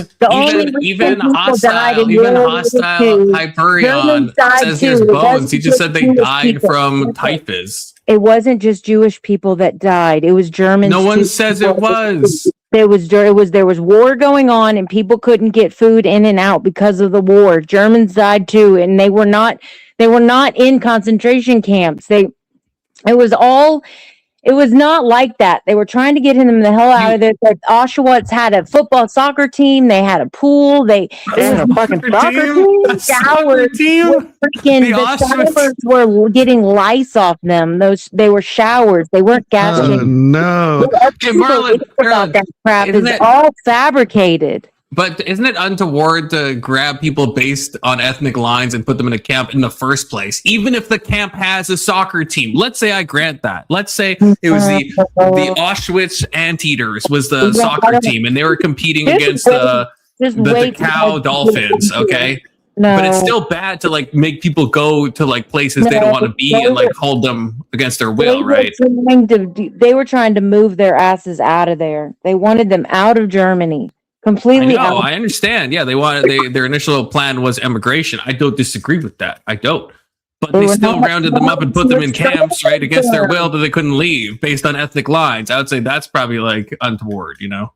Oh my God. They just wanted their own shit and to get out of debt. And the Jews didn't want that. Does that justify had to rule the world with their economic system? Let's say that's true. Let's say that's even true. Does that justify just again taking people based on ethnic lines and putting them in camps, even if those camps have swimming pools and soccer teams? Is that justified? I don't know what was going on during the war, but I will go. Well, they put them in camps because you believe that the camps had delousing chambers. So we at least agree on that that there was camps and that Jews were sent there. I'm asking if that fact alone, without the bad stuff, not gas chambers. There's no proof. I'm not saying. I'm not even bringing that up. I'm saying we both acknowledge there was camps that people that were Jews, children, right, anyone that was Jews would be sent to the camps. What happened in the camps? Sure, let's leave that. That's an open mystery. No one knows, but just to take kids, women, old people of all ages under ethnic lines and put them into camps, that seems untoward, right? Go and do more research on it. I don't know why they were there. I just know that the place they went to was not it was not a prison. It was not something that like Could they leave? I don't know. What do you call a place that has walls and barbed wire fencing and a gate that you can't leave? That they were put there because of the war. People did not want Jews in Germany. They were trying to get them all the fuck out of there. I know. I understand that. I'm saying if we want all, let's say hypothetically back in the 40s, we wanted all Japanese people out of America because some Japanese people were turncoating. Is it right, hypothetically, if America took all Japanese people and put them in some types of camps? Would that be bad? In my mind, if I'm in the 40s, okay, and I am wanting to get the Jews out of Germany, yet there's wars going on everywhere in Hiroshima and everywhere. There's wars everywhere. There's so many wars where America had to get involved and they didn't want to get involved. So many wars going on at this time. Okay, not just what Poland and Hitler had going on. There were so many wars going on. So you have to think that these people, you would like Red Cross or something, like a shelter they could go to until there was a place where they could disperse them, would be something like that. An amenity. But Marilyn, they were forced into the camps. You don't deny that. They didn't go to the camps willingly. Out of Germany, all of you dirty Jews, get the fuck. Okay, pause. But that's why I'm asking. If it fine hypothetically? Again, if we didn't like the Japanese in the 40s, I want you to answer my fucking question, Mara. If in the 40s we don't like the Japanese, and because some of them did turncoat, let's say, and so we put them into camps, is that a fine thing to do? We want them out. Is that okay? I don't think any wars are good. I don't think dispersing. That's not what I fucking asked. That's all I asked. Dispersing people is good, but when you've been kicked out of 109 countries and you can't even find a place to settle because everyone that's already there don't want your ass there, I don't know what to tell you. I really don't know what to tell you. There has to be somewhere. You're not going to answer my question. You're just special pleading. You're just special pleading against the Jews. You're not going to answer my question. Specifically, they want that area specifically for trading, for all sorts of power sources. That area they want is for power. All of the transport. Tyler, what are your thoughts on this? All of the. Hey, Marilyn, it's been a while. You know that Marilyn, Israel have the highest diamond rate in the whole entire world, and they don't even have diamonds in Marilyn. There's no diamond mines in Israel. The highest Marilyn. rating of diamonds in the world. They're crooks.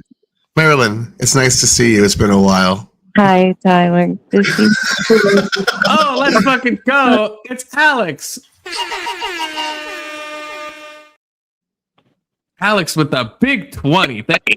If that's the case, why did so many Polish Blue Jays vanish and were never heard of again? It wasn't Germany. Well, a lot of them went to New York. Ellis Island was the main recipient of European Jews, most of which came from Germany. That's why there's such a big German population of Jews inside New York City, or was 15% of the city for a long time. So Hitler just wanted parts of Poland back that were taken during World War One. It wasn't just Germany. Back. That's true. I mean, there was the pogroms, right? This is a thing that has happened throughout a lot of, Marilyn, of Europe. Can you find me a war where the side that generally agreed upon was on the wrong side didn't feel justified in their own mind? Maybe history that we have to learn that's a total lie. Can you give me a single war where the side that was the aggressor didn't feel justified? Where they didn't have a good excuse in their mind. I'm just going to take this land because I feel entitled to it, or I'm going to take these resources because I feel entitled to them. Can you find a single instance? No. Listen, there's plenty of instances, but Hitler wanted his own shit. He wanted his own money. He wanted his own education systems. He did not want to be part of the USSR. He did not want to be part of none of this shit that they had going on. He wanted to get out of debt, his country out of debt. He wanted the pornography out of the country. He wanted the prostitution out of the country. He wanted a healthy, and they were flourishing with him in leadership. They were flourishing. He was not. They were also invading other countries. It's easy to flourish when you're taking over and you have a war economy. He was trying to get his land back that was stolen during World War I. He wasn't trying to invade shit. He was trying to get his shit that was already stolen. France was stolen. Putin. All of Ukraine is daggone Putin's land. That's all Russia that they freaking. We're not talking about your Russia. We're talking about your tanky fucking talking points. We're talking about Hitler. We're talking about Hitler, right? Yes. When he invades Poland, is he taking back what was lost to him? They stole it from him. Don't call it invading. Poland? Do not call it invading. You Jew.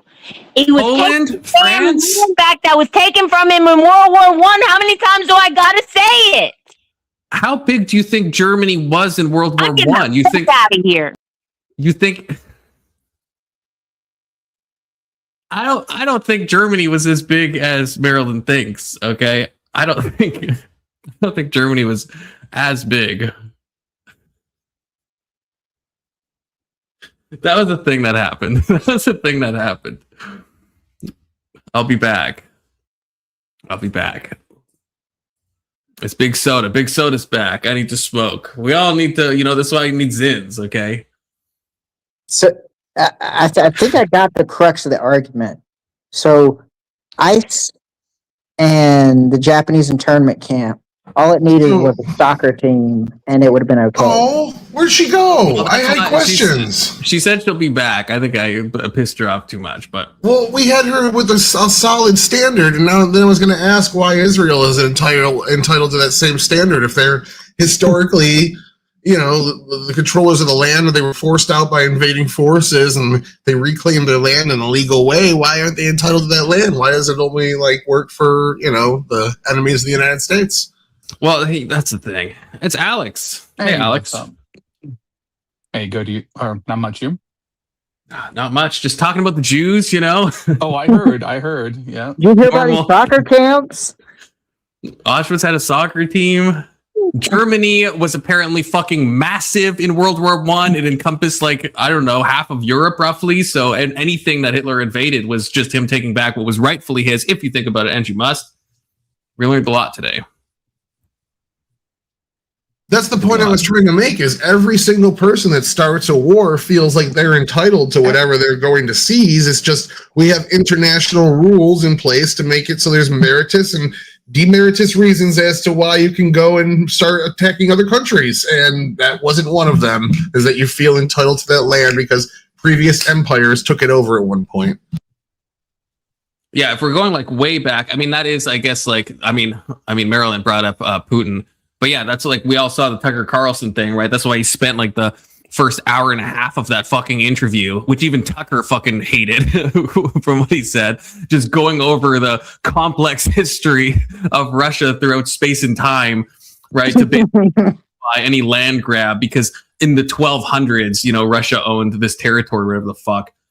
Which is to your point, Tyler, it's true. Any side is going to have, no one is doing a conquest. No one. And it's there's not even. It's we're the baddies. No one is fucking saying that, right? Even serial killers has intentions that they think are good.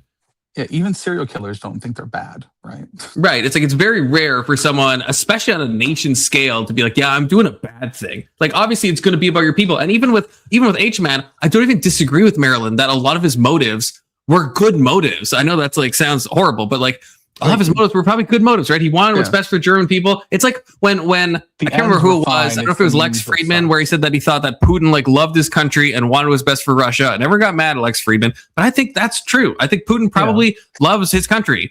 And I know that sounds, you don't want the cuck thing with this is if you say anything nice about someone who's bad, then it's everyone's so one-dimensional that it's oh, you're saying you like this guy, and it's well, no, it's just I agree with Lex, if it was Lex that said it, that Putin probably loves the Russian people, he probably wants what's best for Russia, but he's willing to do a lot of bad stuff to get there, and that's the problem. It's kind of the thing me and you, Big Soda, were talking about, where it's the descriptions maybe in some cases are fine, with Hitler it was, kind of dependent, but it's like, it's the how we get to our state that we want. How do we return to these halcyon times, right? It's like John Zerka's right, the what's he called, the not him, but the ultra, oh fuck, I'm gonna fuck it up now.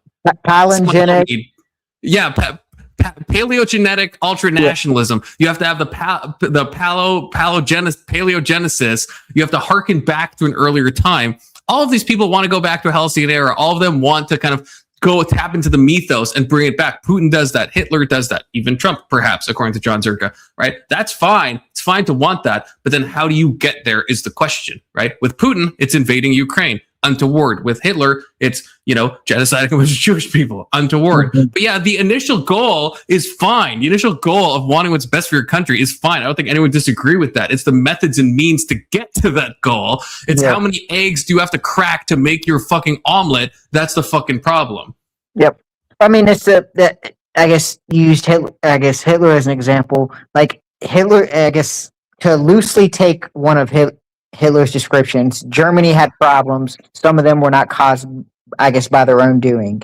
But Hitler's solution would be let's put all these problems and have them solved by taking out the Jewish race. And it's like, okay, well, no, okay, your first justification, that makes sense. Okay, so you need to fix that problem. It's just when you have a solution saying, well, it's the Jews' fault, and if we take out the Jews, the problems go away. Okay, that's a terrible prescription. Well, what happened there was the disproportionate amounts of leadership were Jewish. It wasn't like all of the leaders were Jewish, but the disproportionate amount with the trope that they're not actually German citizens, they're not actually white, they're people from the Middle East that came here to crossbreed with us and devalue what the German blood is. And that was enough for them to say they all need to be expelled, and then that turned into they need to be killed. Yeah. Well, and that's what I don't know even what, maybe probably unironically hostile Hyperion would be probably the best one to steel man is because so with the Bolsheviks, right? A lot of them were disproportionately Jewish, but not as many as Hitler thought. Okay. To be clear, not as many. It was still a small number. It was just, overrepresented. And then also it's with stuff like the stuff that the whole blaming the Jew stuff, a lot of it was based on stuff like the Protocols of the Elders of Zion. I don't know if someone like Hostel or Mara, if she's familiar with it, would say that's a real text, or if they would admit that that's a forgery and not a real text, because it's not a real text. I don't know if you guys have gone down that rabbit hole. No. But that thing is plagiarized to shit. That Hitler quoted from it in Mein Kampf and a bunch of other places. Right? This is one of the main things that they used was because, for those that don't know, I suppose, the Protocols of the Elders of Zion was this apparently leaked manuscript of what the Jews' ultimate plan was to kind of destroy civilization and take it over and all this stuff. And it's not, we know now, and unless some people would disagree, perhaps, but I think it's quite widely accepted and easily provable that it wasn't some Jewish thing. It was a forgery. Yeah. It even lifts direct parts from other texts, just plagiarism that happens in it. And it was made in Russia or something in the 1700s or 1800s or something. I don't know if anyone knows what I'm talking about, but yeah, it's I don't know. So this is a big thing that was at the time. I understand if you're in that place and you don't have maybe the resources that we have to look this stuff up. Obviously, they didn't. It's it's maybe easy to believe this is a real thing and it's easy to have a scare tactic. But looking back with the lens of what we know, I don't know what the steel man would be for those kind of false things. It's the same with the Bolshevik stuff I mentioned, right? If you truly believe that the vast majority of the Bolshevik party is Jewish, then I get how you can get conspiratorial brain. But then knowing what we know now and seeing, okay, it's actually quite a small number of the Bolshevik leaders were actually Jewish, then I don't know where you really go from that. Unless someone like Hostel would just say everything I'm saying is just wrong and they would actually stand the protocols, which maybe, I'm not sure. I'm not sure. Yeah. I don't know. It's I get the historical justification at the time, but what's confusing, I guess, is looking back, sugarcoating it so heavily. There's no way even Hitler himself would claim that Auschwitz had a soccer team, right? Hitler would claim that. This is a And I'm not no shade on like on Maryland, obviously, but this is something that's like this is a new thing that people are saying, right? There's a lot of new stuff that's been added that people will try to sweeten, I guess, the horrors of history in a way that even the people at the time wouldn't have sweetened it. Because now we kind of know, back in the day, I think they were willing to do a bunch of untoward stuff and just be like, hey, we fucking did that shit, you know? And they didn't really care in a lot of cases, not in all cases, but in a lot of cases, they didn't really give a shit. But now that we live in this like sanitized culture, there is an impetus to go back and kind of do the revisionism that they didn't think was necessary at the time. This is the same thing, not to bring up Islam, but it just popped into my head. The same thing with like Aisha, right? Where no one at the time for not 1,000 years, but like, let's say 600 years decided to like debate about Aisha because no one really gave a shit, unfortunately. And now that we're in our time, it's only in like the 19th century or something that people started talking about this because they're like, wait a minute, that's crazy. And then you have the revisionist Muslim scholars that say, no, she was actually this age. And this is all these hadiths are, you know, somehow mistranslated or misquoted or not authoritative or whatever. And it's only with our lens now that we'll look back at these events and do revisionism. Because a lot of times we think revisionism, we're trying to find the correct thing that happened in history. But really, a lot of times I think we're just taking our cultural values and trying to look back and impose our cultural values onto those people. Because we want to see someone like H-Man as like not as bad as he was. There is revisionism going on in chat right now where they're trying to revise that the Jews aren't God's chosen people and superior to the Gentiles and Goys, that they allowed to worship the Jewish God, which is Yahweh. So honestly, you guys should be thanking the Jews for saving your soul and allowing you to go to heaven in the first place. We'll see that. And we got a lot of viewers, but we're attracting a certain type of viewer, I'm seeing. Okay, we're attracting a certain type, which, hey, we love all people. There's fine people on both sides, okay? That's a great point. Both sides. Not talking about, you know, the neos who should be condemned. Utterly, totally. No, it's kind of like it's like we have two similar examples that happened at almost identical times in history. Well, probably not identical, but a couple years apart. Like we put Japanese Americans into camps, and they didn't have a soccer team. Why the fuck would Germany give them a soccer team? We're the good guys. We didn't even give them soccer teams. That's what I mean. It's like it becomes almost like it would feel like what's that fucking internet adage where it's like it's almost impossible at a certain point to tell if something's like a parody or if it's a real thing because of how absurd everything gets. Because like if I didn't know Maryland, if it was just a random comment, I would think that would be a parody. But then I know Maryland, so I don't think it's a parody. But then Maryland probably heard that from somebody. Did they mean it in a parodical sense, or did they mean it as real sense? I'm not sure. And if you played Auschwitz, would you have to donate? And then would you donate for the Jews or against the Jews? Knowing what you know now, you know, like let's say as a random example, you're Norway and you're playing the Auschwitz Eagles, you know, do you make a donation? I guess is my question, right? What? Compliment. No, there's a bigger question. When you donate, are you going to point out, hey, y'all probably shouldn't do this? Or is that bragging? Is that bragging? It probably I think a bit bragging, yeah. The Auschwitz team could master the art of emotional manipulation. They'll gas my family if we lose, and it's like they'll throw the game for that, and you know they'll get the cup. That's true. I think Gaza. Okay, this is a bit of a hot take, but I think Gaza should make a soccer team because I think maybe who's going to beat Gaza in a soccer match? You're going to take a bunch of Palestinians who probably lost people. This is a untoward thing to say, but are you really going to beat them in a soccer match, or are you going to kind of like not put in your best players, perhaps? I hope Israel beats them. I hope Israel beats them like 26-2. That would be that's kind of how they used to do it, right? In the Cold War, when they'd fight over like Olympic games and chess matches and stuff instead of in real life, you know? Well, Tyler, what happened? Tyler, what happens when Egypt, Jordan, Pakistan, and all the other fucking countries tag team, and now it's like 38 soccer players versus like 5? As soon as Israel makes its team, hypothetically, let's say 7 countries all make teams, and it's a 71 on 7 teams versus Israel's 1 soccer team. These are old views. The Abraham Accords have solved these problems. They have. They largely have. So no ganging up in soccer. There's none of that. That's good.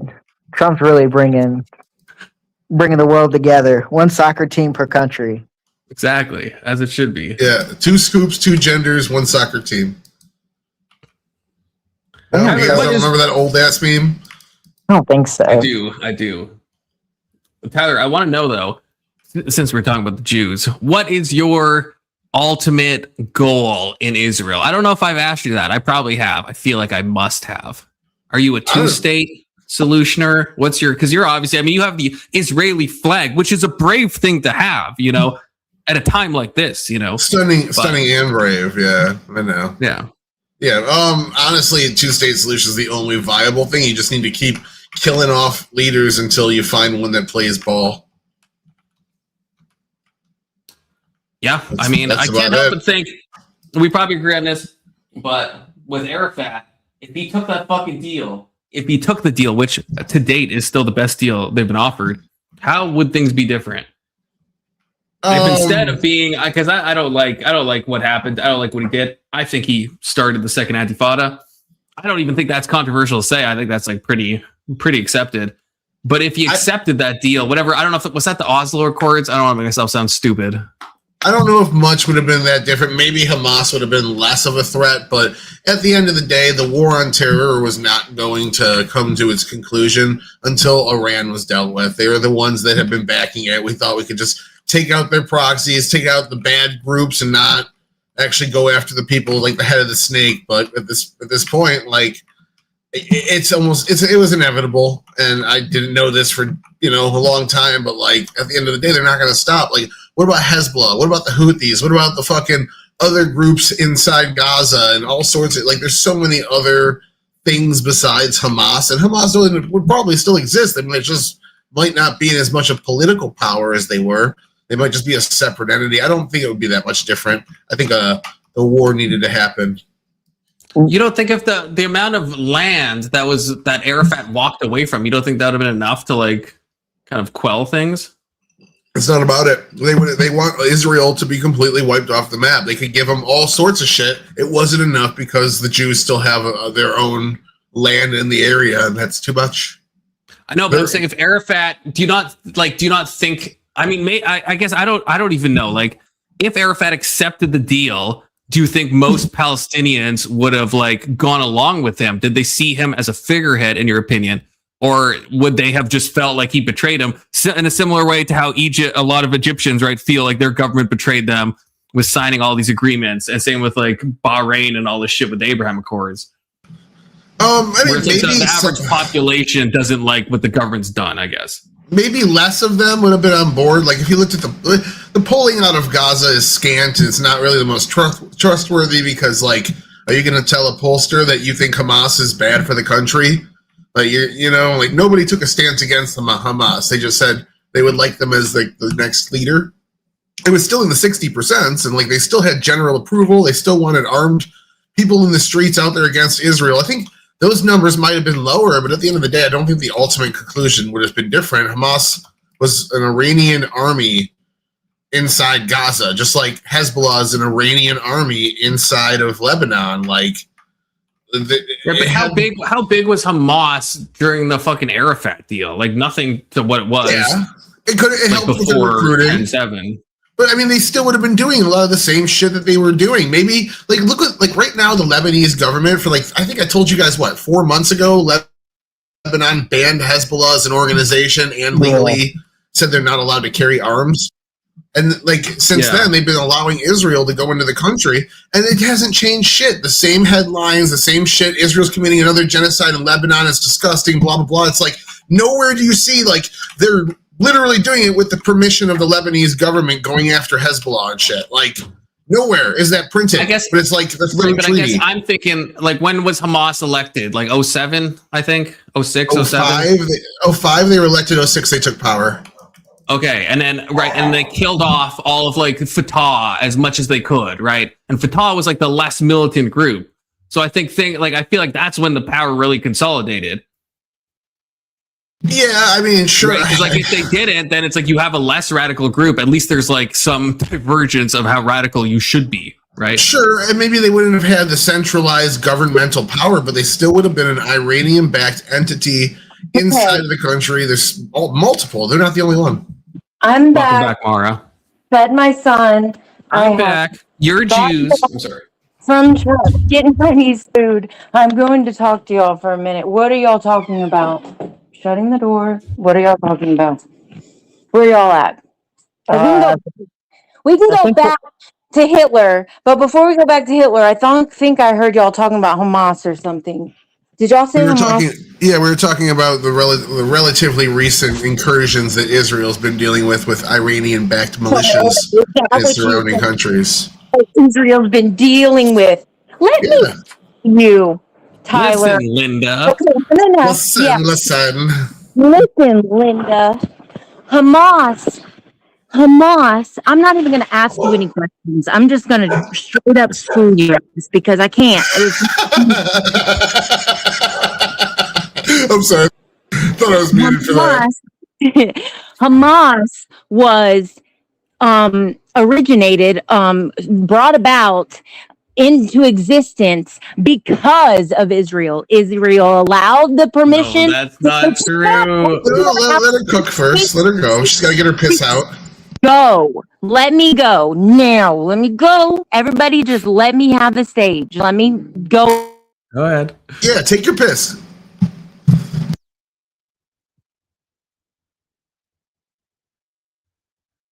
Marilyn. I thought I fucking kicked my Bluetooth headset or something. Yeah, I thought that was hilarious. That's perfect comedic She was timing. about to cook. She was about to cook so hard. I was going to say, let her cook it first, and then we'll taste it afterwards, and we'll see. But I don't think she's right on the. This is what I want to say before she comes back. The conspiracy theory is from that, right? Which maybe I shouldn't call it conspiracy theory, but the closed door meeting where someone is saying that Bibi wanted to prop up Hamas. I don't know if anyone sincerely thinks that Hamas was actually created by Israel. They just say they were backed by Israel because of that closed door meeting that somebody said, which I think they quoted Bibi out of context anyway. But the creation, I don't know about the creation, unless Marilyn knows something I don't.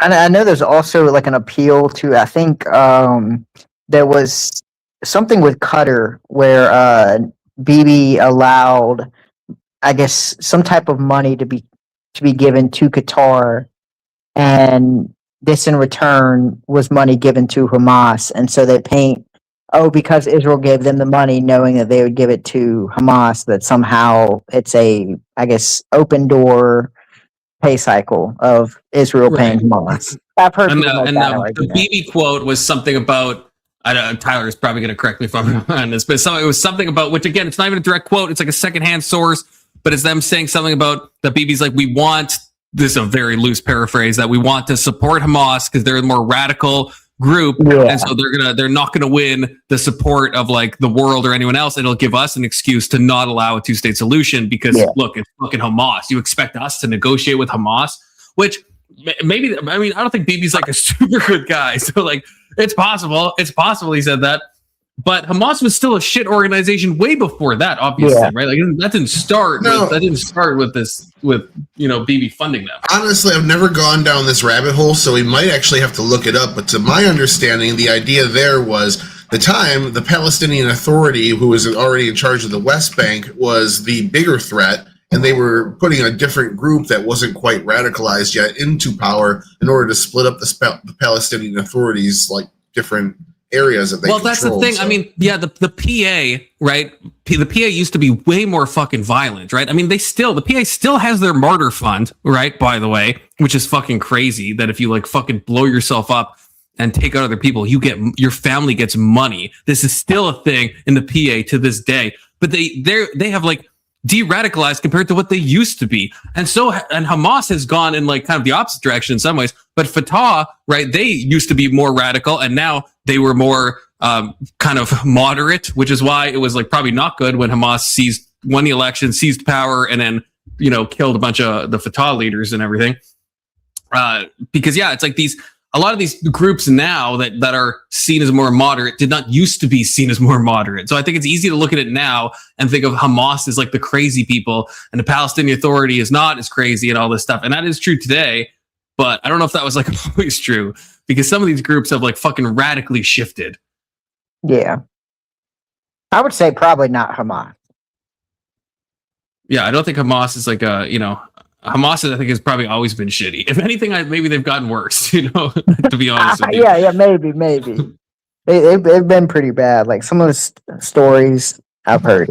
I'd say Hamas, not in my top 10. And for having Pal in the name, the Palestinians are not a friendly bunch.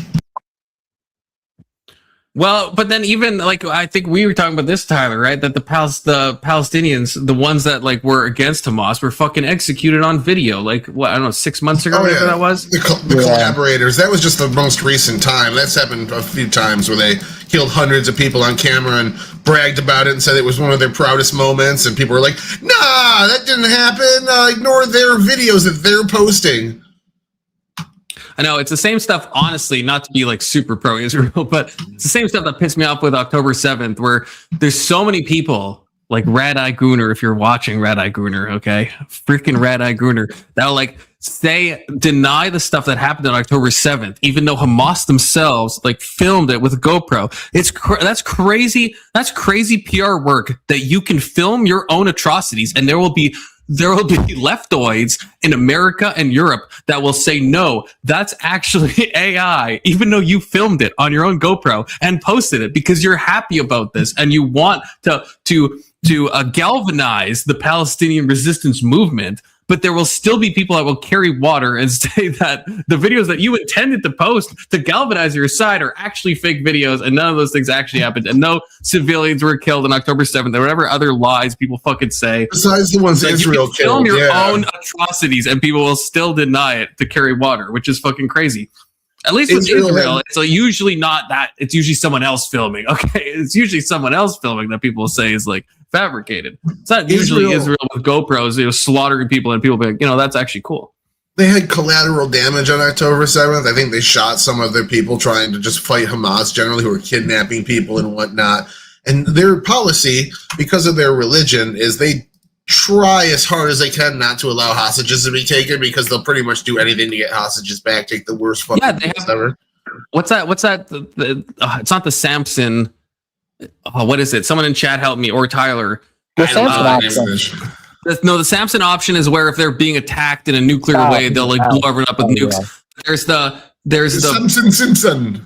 There's a something where it's like if there's hostages being taken because they see that as worse, they will kill the insurgents and hostages at the same time. And this happened with Hellfire missiles on October 7th. So yeah, a non-zero amount of people did die. There's 17 people watching, okay? A stream about the Jews. Someone has to know what I'm talking about. What's it fucking called? It's not the Samson thing. It's called something. But yeah, so... But that's the part of the reason is because the religion believes that they will be resurrected, and so like if somebody dies, they have a team that goes out with the ambulance that like tries to get every single fragment of their body. They'll scrape like bone fragments and shit up, and like dried blood off of sidewalks to collect every little bit of that person they can, so they can bury them as whole as possible. It's like a Jewish custom. Yes. And Testy, thank you. Yes, the Hannibal directive. That's what I'm looking for. And Tyler, yes. What was that? That's the fucking problem, though, which I don't like. It's the Jews, man. I like the Jews, but they also make me so mad. Because that's what happened with the, what's the unit called that starts with like a Z? I'm just not remembering things today. There was a unit that was on the ground on October the 7th, that's like kind of like the first responder people that starts with the, sorry, you guys say Z. I'm too Canadian coded. Starts with a Z. Don't remember what it was called. And that's one of the things they're kind of lambasted over is that they, because of Jewish like purity stuff, they cleaned up a lot of stuff that happened. The fuck is a Z? Yeah, okay, I misspoke. I'm sorry. Okay, I misspoke. But yeah, there's whatever that unit is, whatever that group is, Testy, help me out again if you're really a genius. Yeah, and they buried a lot of stuff. They cleaned a lot of stuff up, which I think made it, unfortunately, harder to prove some of the stuff that happened. Although enough stuff, I think, is on video, even released, even without, there's that like 45-minute supercut that they showed like the media and stuff, but they wouldn't show, like, they didn't release it to anyone. It's like, even without that, the stuff that is like already like publicly available is like already like more than enough. But yeah, it is unfortunate that they have their customs because then it's like that gives an easy answer for the other people to be like, oh, well, yeah, they cleaned up all the evidence. So how do we really know? And it's for some religious reason. Someone help me out with I need Testy help me out with the thing that starts with Z. This is what you guys get, okay? Whoever gets in chat wins a prize, okay? The group that starts with Z that was responsible for the cleanup on October 7th. While you're fumbling, hang on to that thought because it's not Friday, but I'm gonna get a little conspiratorial. But I guess, how do you feel about the huge security? What would be the best way to say this? The security dilemma that Israel faced by this happening. Like, do you think this is the biggest lapse in security, or like the biggest? What am I trying to say? Security is in the word, but I'm not formulating it correctly. Like, do you think this is impeachable if you're a citizen of Israel to let a prime minister allow this to happen? First of all, not allow it. Saka, thank you, James Bong. And Testy got it a second later. Yes, Saka, thank you both. That's what I was looking for. That's going to bug me. To you, Big Soda. Yes, but with some caveats. So because there's a couple things that people say that really bug me. Like, so Egypt warned Israel about October 7th, right? But the problem is, and it's in the same way that the US was warned about 9/11, where you're just giving non-specific data. And I remember looking into this.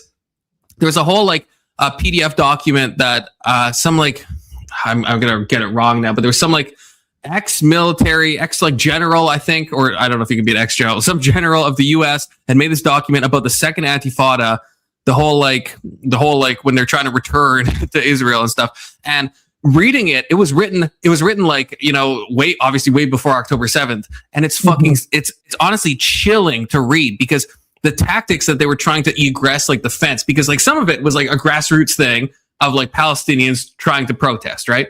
That's true. But some of it was then also, right, Hamas, deciding to take advantage of this and try to breach the fence, try to dig tunnels as they are wont to do, and other things. And this document said, if this happens, it's going to be like a digging under. It's going to be with. They're going to be using, farmers' weapons. They're going to be egressing and moving into the Israeli side and attacking them with their own tools. It was very haunting stuff because it's exactly what happened on October 7th.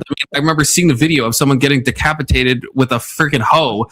This is exactly what happened. This was written way before October 7th. So the point is, they were trying to do this during the second Intifada, during the whole Palestinian uprising, the whole March of Return or whatever the fuck it's called. They were already trying to do this stuff. And so when Egypt warns them, this is long-winded, but when Egypt warns Israel that an attack is coming, it's Israel is always expecting an attack. They're always expecting that someone's going to breach the fences constantly. Now, on the other hand, yes, should there have been more monitoring at the checkpoints? Is it insane to somehow have these people get? That's also insane. You think you would have more resources there. So that is a colossal fuck up. There's no other way to say it. It's a colossal fuck up. The warning side, which I know you didn't say, but I've just heard a lot of people say this. I don't think that really means anything because wow, what a crazy thing for Egypt to tell, Israel that on some unspecified date, the Palestinians will try to regress their borders. No, it's always a thing that's about to fucking happen, right? That's the same shit as Bush at 9/11. That's what I said, right? That's what I said, right? They were warned in 9/11, right? That something was going to happen, but it's not, there's no date. What are you supposed to do? Just stop all flights forever, for the next 5 months? The US can't function like that. So without any specificity, what the fuck are you supposed to do? So yeah, what would Bush do? What would Bibi do? But again, with the border specifically with Bibi, I remember the first egress point, right, was the first checkpoint they broke through. It was only women, which is so fucking horrific because they killed almost all. I think only one woman survived. The Hamas just slaughtered all the other women. But at the same time, it's also just an all woman manned checkpoint of a very important area where Hamas is likely to break through. And it's why is there not more, troops there? There's some fucking men there to actually do something effective. Well, and ironically, it's weird that just have I don't think it was an intentional thing. I'm not gonna go that conspiratorial stuff, but It is a fuck up at the very least, right? To just have it's such an important thing to just have it protected. There's a bunch of people like off duty, right? They did have cameras, you know, but it's like, yeah, the closest thing is just like an all woman man facility that just gets like wiped out brutally, viciously, very quickly. With I think it was 1 or 2 people that survived of that, like that little whatever it was, the little military base. And then after that, it's just like kind of like too late, right? They're already in the kibbutzes. They're already fucking running amok, you know? So it's a massive fuck up to not be guarding your border more, right? Especially if you know it's a looming threat, then you should be guarding it. On top of allowing the Gentiles to worship their Jewish God, the Jewish people also make up 2% of the population, but about 25% of the donating in the United States. They're the most charitable group of people. Listen, y'all have had your time to saturate your Jewry. Let me tell threaten me you with a good time, Mara. how wrong you are. I'd let you saturate my jewelry, Mara. How about that? My freaking phone died, and then I didn't give my son a drink. And then when I finally was trying to get back here, I spilt the drink all over his food. Like, I swear, the Jews have witches, and they're casting stupidest spells because it's the only spells they can get. That was me. I was doing some Kabbalah on you, Mara. I'm sorry. Tweaking. Listen here, all y'all. Hamas was created because of Israel. They allowed their bullshit. They funded them to be against Yasser Arafat. He was the leader of the Liberation Party. He was the leader of Palestine, the party over there, and they wanted someone to go against him. So they created Hamas. It was Israel's doing who created Hamas. It is literally Israel funded. Hamas is because of Israel.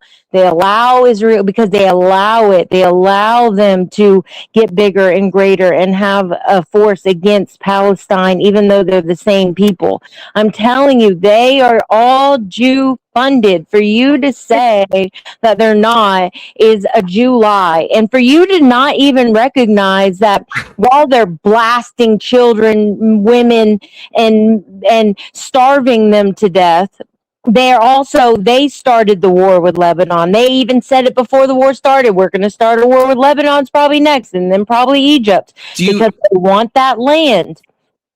Do you know what preceded that though? Is Hezbollah firing rockets like almost continuously for the past how many fucking decades? Like, it's not like they just egressed into Lebanon for no reason, right? Like, I'm not saying, I agree they're killing children. I agree they're doing atrocities. I don't deny that. But it's like you're acting like they just like are just going into Lebanon for shits and giggles, right? And like that's just like not true. Wipe out an entire civilization. They're going civilization by civilization and just bombing everybody. And that's not addressing what I said, though. That's not addressing what I said. What do you mean? I'm saying I asked you if there was something preceding the ground invasion into Lebanon, aka the continuous rocket attacks from Hezbollah. Like, what is your response to that? Listen. That doesn't sound like you're about to respond to what I asked you. Jews are literally That's not what I'm asking you. They're anti-Christ. That's not, like, if you think about it, that's not really a response to what I'm asking about specifically the ground invasion into Lebanon and if there was rocket attacks in Hezbollah that preceded that. I don't care. Why are you sticking up for the enemy? Anyone who is against Palestine is Jew funded. I do not care what you are saying to me right now. I wish I got more Hasbara bucks. Okay, I freaking wish. I wish I got the Hasbara bucks that Tyler gets. I would get a lot, but compliments. I don't know if you're ready for that. That's a different type of commitment. That is a different. I mean, you're contractually obligated to have your profile picture as the Israeli flag, which that's mainly our sticking point in my negotiations with BB. I'm not willing to do that. Then I'll put it in the corner. It's fine. I'll put it in the corner. And he's like, no, that's be the whole screen. I'm like, okay, that's too much. Do you know that Homeland Security is based in Israel? Our Homeland Security, USA, American. I don't think that's true. Yes, it I don't think is. that's true. Based? What do you mean by That's based? true. Like, It do you mean they have an office over there, or that's where they its function? headquarters are in Israel. Okay, let's fact check this real quick. Okay, where is Homeland Security? Watch as it is in Israel. No, ask it. No, ask it. Is Homeland Security of the United States in Israel? Ask it like that. The primary headquarters of the United States is located in, wow, shock of shocks, Washington, D.C. Listen to me. This is literally called, okay, let's see. Listen Well, what to about me. this? Headquarter. Oh, wait, there's already a headquarters. Okay. Since its inception, You're asking it's it. been in- Freaking AI wrong. I'm not looking at AI now. I'm like, what do you want me to look I don't at? care what you're looking at. Ask it the question I want to ask it. Ask it. Okay. Is USA's Homeland Security in Israel? America's, whatever you want to say. Is Like the headquarters, though, not just the base. Based in Israel. Wait. There's probably a base. I don't know. I didn't say You based. said- I said based with a D. Homeland Security is based. She's talking about their It's Twitter based. account, by the way. Like, but is it fair if I type in headquarters? Like, because that's I what we're don't talking care about. what you say, but Somebody looked at the Twitter account and it was set up in Israel Israel. for Can you just for the Twitter account. That's all. Is that what this is punting to? Also, are you saying Homeland Security's Twitter is based in Israel? USA's America. Did you just tell me that Israel's Homeland Security is based in Israel on Twitter? From the It USA. says it has primary operational arm, the U.S. Immigration Customs Board. Wait, if you're thinking maybe ICE is is based in Israel. No, it operates an international field office in Tel Aviv. I guess that's not being based in Israel either.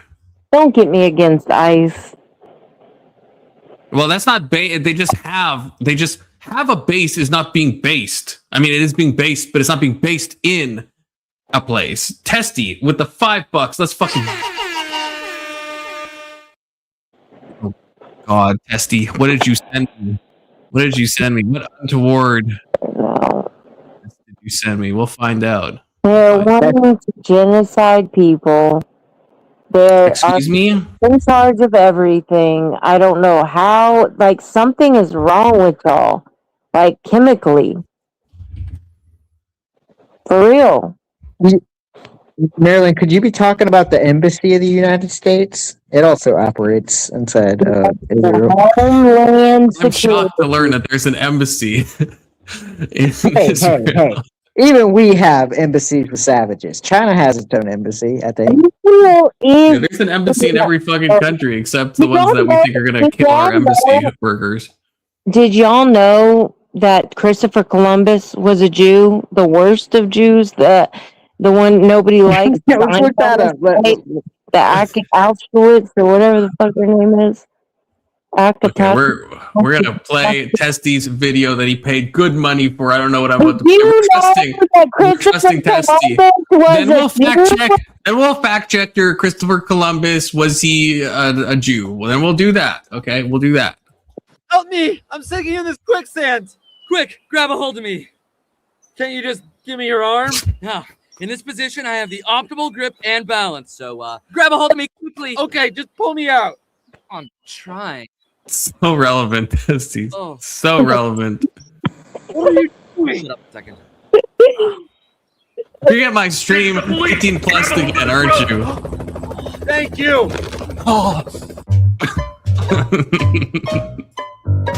I feel like this is the same line of argumentation with the snake. This is. Testy's been on a theme lately, okay? He's been on a theme. Okay, now we'll fact check was Christopher Columbus a Jew? Maybe he was. I'm less confident on this one than on your retarded U.S. Home Security being headquartered in Israel. You're less confident? Wow. Is Christopher, how do you spell Christopher? I'm retarded. Oh my gosh, Christopher. Type Columbus. Here. A Jew. It's heavily debated. Well, genetic study suggests he possessed Sephardic Jewish ancestry, leading some experts to theorize he was a Spanish Jew having his roots. The source, Reddit. What kind of libtard Google do you have? I'm going to ask my Google right now. What the hell is wrong with your Google?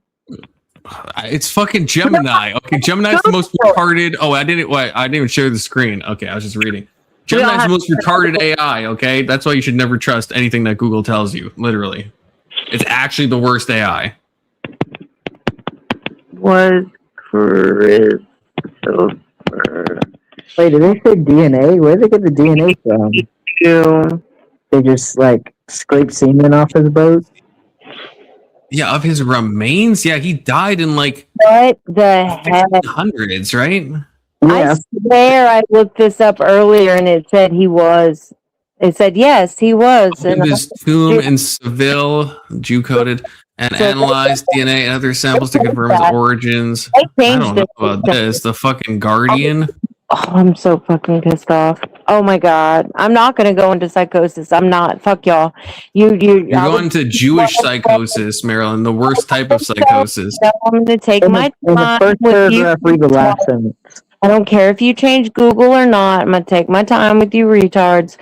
It definitely said it was earlier. Now it's saying it's not. But why won't it give you the answer? Why does it say Mandela effect? You know why it's saying it's debated? Because he is a Jew. Anyways, I did look earlier and it said yes. I screenshotted it. I'm going to look and see if I screenshotted it. Honestly, I don't think I did, but I should have. I looked it up earlier and it said yes. It literally I love this. Yes.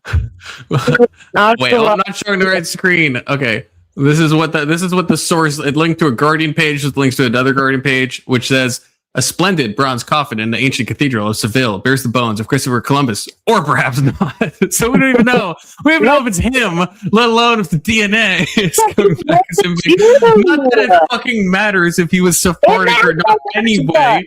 If he was a Zionist Jew, you're not telling me that if he discovered America, he lived in the 15th and 16th centuries. Zionism wasn't even invented yet, Marilyn. How is he a Zionist? I'm tweaking right now. I'm tweaking out. Hopefully not literally. I'm tweaking. Listen, he's a Jew. He was a Jew. Why don't you like Christopher Columbus? I'm sorry, based colonialism. Why don't you like our buddy Christoph? No, bro. What did he do? He sailed across the fucking sea in 1492. Okay, you tried doing that. Confluence. That is one guy. Don't meet your hero. Just celebrate him from afar. But like the closer you get to him, you're like, damn, Christopher Columbus is kind of fucked up. Like, damn, he was circumcised. He is a fucking Jew. So pissed off. Oh my God. I mean, he's Christian, so I mean that's a little based. I can't even talk about stuff. He probably did some untoward stuff, you know. Oh yeah.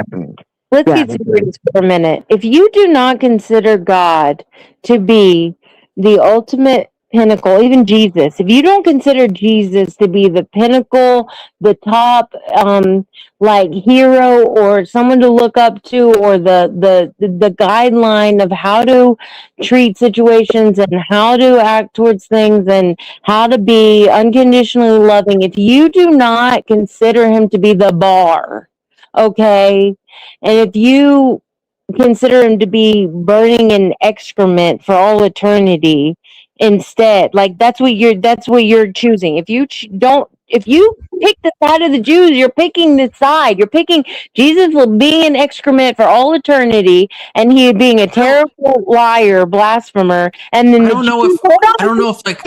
And then the Jews are the chosen people, and they know better than God, and they are better. They even say that they know better than God, and they are better than God. They literally say they're the chosen people, and that goys, every person individually gets 2,800 goys per person as a slave after the Messiah comes. So I want freaking goyim. I'm gonna convert. I'm gonna be a fucking Noahide, so I get a bunch of goyim when I die. Oh my God.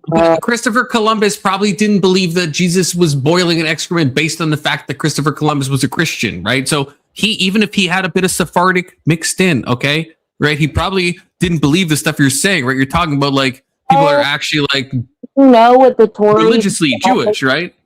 Do you know what the Torah even says? Do you even know what these people believe? I know what the Talmud says. I know the In Talmud our says. Bible. No, there's stuff in their Torah that No, says oh my God, you're making the McInnes mistake. If only you were here earlier when we pointed it out. The Torah is just the 5 books, the same books that we have. There's no difference. they are not the same. They have added little tweaks to it. I promise you. There's no tweaks. There's no tweaks. The Torah, and the New Testament wouldn't be called the New Testament if there was not a separation. They add pre-list. They add. No. The Tanakh is what we call the Old Testament. The Torah is what we call the Pentateuch, which is the first 5 books from Genesis to Deuteronomy. The Talmud is after the New Testament, which is where the Jews get fucking crazy and they say all the stuff about Jesus boiling an excrement and all the untoward stuff about minors and what you can do to the Goyim and all that stuff. That's the Talmud. Well, if you say so. That's not me saying it. That's just like actual facts. You can look it up. Then why do the Jews that apparently only believe in the New Testament, believe that when their Messiah comes, that they will be leaders over the Goyim. They will enslave the Goyim, and they will be the chosen people who rule over. Because they believe in the Talmud, like Orthodox Jews. No, this is every single Jew. This is every Jew. Some Jews. This is the difference between Jews. Well, that's not true. There's the Zionists that believe that Goyim should be enslaved right now. No, that's not what Zionism. That's not what Zionism means. That's not what Zionism is. Not a denomination of Judaism. Zionism is not. It's not like Orthodox and then Zionist and then the revisionist or whatever the fuck they call it. It's not a denomination of Judaism. Wrong. Chill out. You are tweaking. You're triggered because it's something. You're making me triggered because you're saying a bunch of bullshit that doesn't make any fucking sense. Zionism is a political thing. I'm going to show you the difference between all the Jews. Every single Jew that calls himself a Jew and says, I'm a Jew. There are Zionist Jews who believe that Goyim should be enslaved now, and there are other Jews. All the other Jews that who call themselves a Jew believe that Goyim should be their slaves after their Messiah comes. Not right now. Not right now. Only after. We are crashing out about Jews. Will they be the chosen people and rule over Marilyn, I don't like that you're so easily blurring the lines between political and religious and ethnic and religious. These are not the same. They don't believe in Christ. Where's the line there? Where's the blurred line there? The line would be, I'm glad you asked, Marilyn.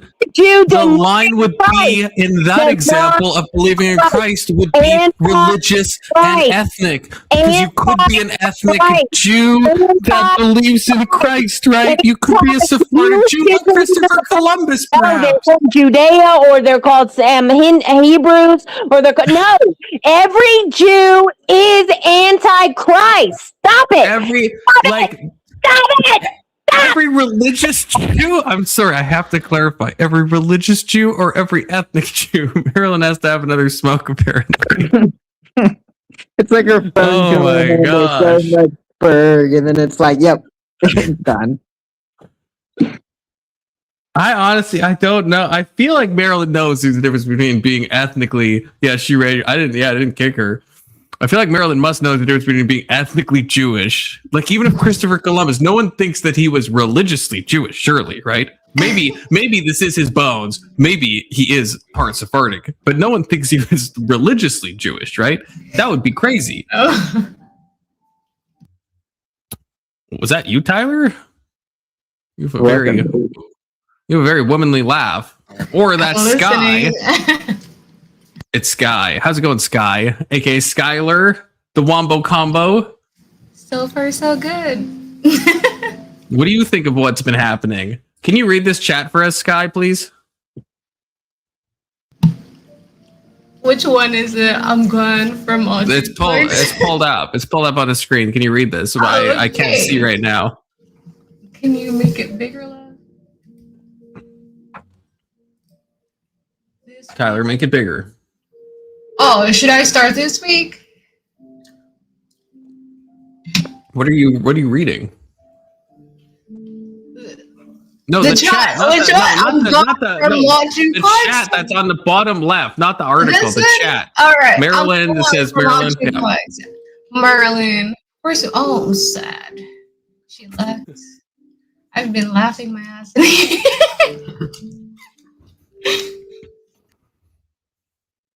So, Sky, your thoughts? Are you a Zionist? Has Tyler converted you to the religion that we all know and call Zionism? No. Tyler, what? Dave. Wait, what? Pause. Tyler. Put Tyler back on the mic for a second. I gotta talk to him mano a mano. Tyler, what the fuck? What the fuck? What? Sky, plug your ears. Tyler, you gotta get your woman in line. She said she's not a Zionist and she's like freaking married to you. So what's going on there? You can't even keep control of your own fucking castle? She's not political. I don't think she knows what that word necessarily means. She just doesn't like Israelis because they're cocky and mean. That's why Kieran don't like them. Yeah, that's true. That is true. You know what, Sky? That's better. It's better not to be political. I wish I was less political. Okay, it's a better life. It's a happier life. It's more fulfilling. Don't be political. You gotta ask it in less loaded terms. Do you believe that Israel has a right to exist as a state? They do. Okay, so then in the simplest sense of the word, you're a Zionist. Okay, that's how I use the term Zionism. Okay. That's all I mean by it. Oh, my bad. Oh, you all done? Yeah. Okay. Maryland's not a mountain. Yeah, I don't like it. You scared her off. I asked her too many questions about the Jews, you know. Yeah, you gotta come in easy with it. That's what I do when I'm on my fucking dating apps. I just hit them immediately with the "What do you think about Israel?" 8 questions. That's actually unironically, I have done that before. Okay, unironically, just as an icebreaker. Okay, sometimes it goes well, sometimes it doesn't go well, but it's kind of a good litmus test to get out the bad people, get out the female red eye gooners from my freaking dating pool. Okay, get them the fuck up. They got to go back. Okay, for real. It's how you threw Hostile in a shitstorm. He said one comment. Exactly. You fucking drug his ass into the daylight. Right. You have to. It's just let everyone get fucking marked. Let them get tattoos where they get tattoos so you just know where everyone stands. Something wrong with that. Welcome back, Mara. I just want to say one more thing that I forgot to say while I was here. Yes, sir. Arafat, he didn't have nuclear weapons. Just like all of the leaders that said they didn't have nuclear weapons and said that they would never get nuclear weapons, all were murdered. Did anyone think Arafat had nuclear weapons? I mean, I kind of think it now that she said it. I don't know if anyone. I don't think anyone. I don't know about this, but I'd be shocked if people said Arafat. How the fuck would Arafat have nuclear weapons? Maybe that was a claim made. I wouldn't put it past Israel, to be honest with you, but I've never heard that. That sounds crazy. He can have a garage, leading a fucking desert ass fucking nation of nothing. How would he have nukes? Like, it's one thing to say Iran has nukes. Okay, Iran's like got a lot of shit going for it, but I don't know how Arafat would have it. I mean, I didn't think Rocket Man would have nukes, but fuck, he's got nukes. But North Korea is still like a place, a real place. I thought what you're saying. Yeah, I'm not saying like Palestine is not a real place, but it's a. I don't want to say anything, but you know what I mean. It's like it's just a bunch of. I understand. I don't want to say it's a bunch of rocks, but it's like it's not North Korea. That's all I'm saying. It's not North Korea. Maybe he's got like a garage in Egypt, and he just keeps them parked in Egypt. Yeah, that's true. Yeah, if it was if it's in a different, more developed country, perhaps. And then we have I saw Golden Rule say it before, and he's saying it again. Okay, I too have seen Twitter memes. Yes, and I agree. I don't know what this proves. When I saw the meme at the time, I don't know what it proved then. There was like some TikTok fucking girl that was like, look, this Bible I found, which is probably what you saw too, Golden Rule, was like, oh, in this early thing, it calls it Palestine. Yes, it was named Palestine as an affront to the Jews, right? Palestine comes from the Philistina or whatever it was fucking called in Greek, right? Like, so of course it was called, I don't know when I saw that, like, I don't know, 2 or 3 years ago. I didn't know what it's supposed to prove then. I don't know what it's supposed to prove now. Of course, yes, that's what it was named, to make fun of the Jews, and that's what it continued to be named until it wasn't. So yeah, of course, I don't know what the fact that a pre-1913 Bible calls the state yeah, of course, people throughout history called it Philistinia, and then Palestinia or whatever, and then Palestine, or however language fucking works. I don't know what that's meant to prove, though, brother. I don't know what that's meant to prove. To be fair, like every time I hear that, it's like it's followed by, well, look, old people called it that, and it's just like, okay, and then what follows that? It's just you might be a prophet, because it is followed by, it's called rewriting his story. His story, get it? History, get it? To fit a narrative. So apparently names, right? The fact that it was named when it was conquested, the fact that it was named Philistinia or whatever the fuck it was called, that apparently means something. I kind of want to know, like, specifically what in history is being refuted. Are you saying that the UN didn't vote to make Israel a state 2 years after it made Jordan a state? Like, what fact is being misrepresented or being lied about? You're just saying history, bro, and that's it. And to be fair, wouldn't you be claiming that the Romans are the ones rewriting history? Well, right, yeah. They develop the name, and then we get the name from them, and this is what it translates to. That's a great point, actually. The winners were not the Jews, and that's why history hasn't been too kind to them. Yeah, well, yeah, that's a kind of ironic thing in a way, isn't it? Yeah, it's like that's why it's called that in the first place, is because the Jews got fucking, beat down. And so, yeah, like no one, see, Golden Rule, you're kind of pivoting a little bit. I'm not trying to one guy. Is there a reverse of getting one guy? Can I one guy at chatter? Is that a thing I can do? Because if I am one guying you, then yeah, I would say you originally started with the 1930s Bible as if this meant something that historically it was called Palestine, which I agree it was. And I'm asking you, well, what does that prove? And then you're saying the Rothschilds made Israel happen. I think there's like a bit of a non sequitur there. Yeah, one guy, one cup him, though.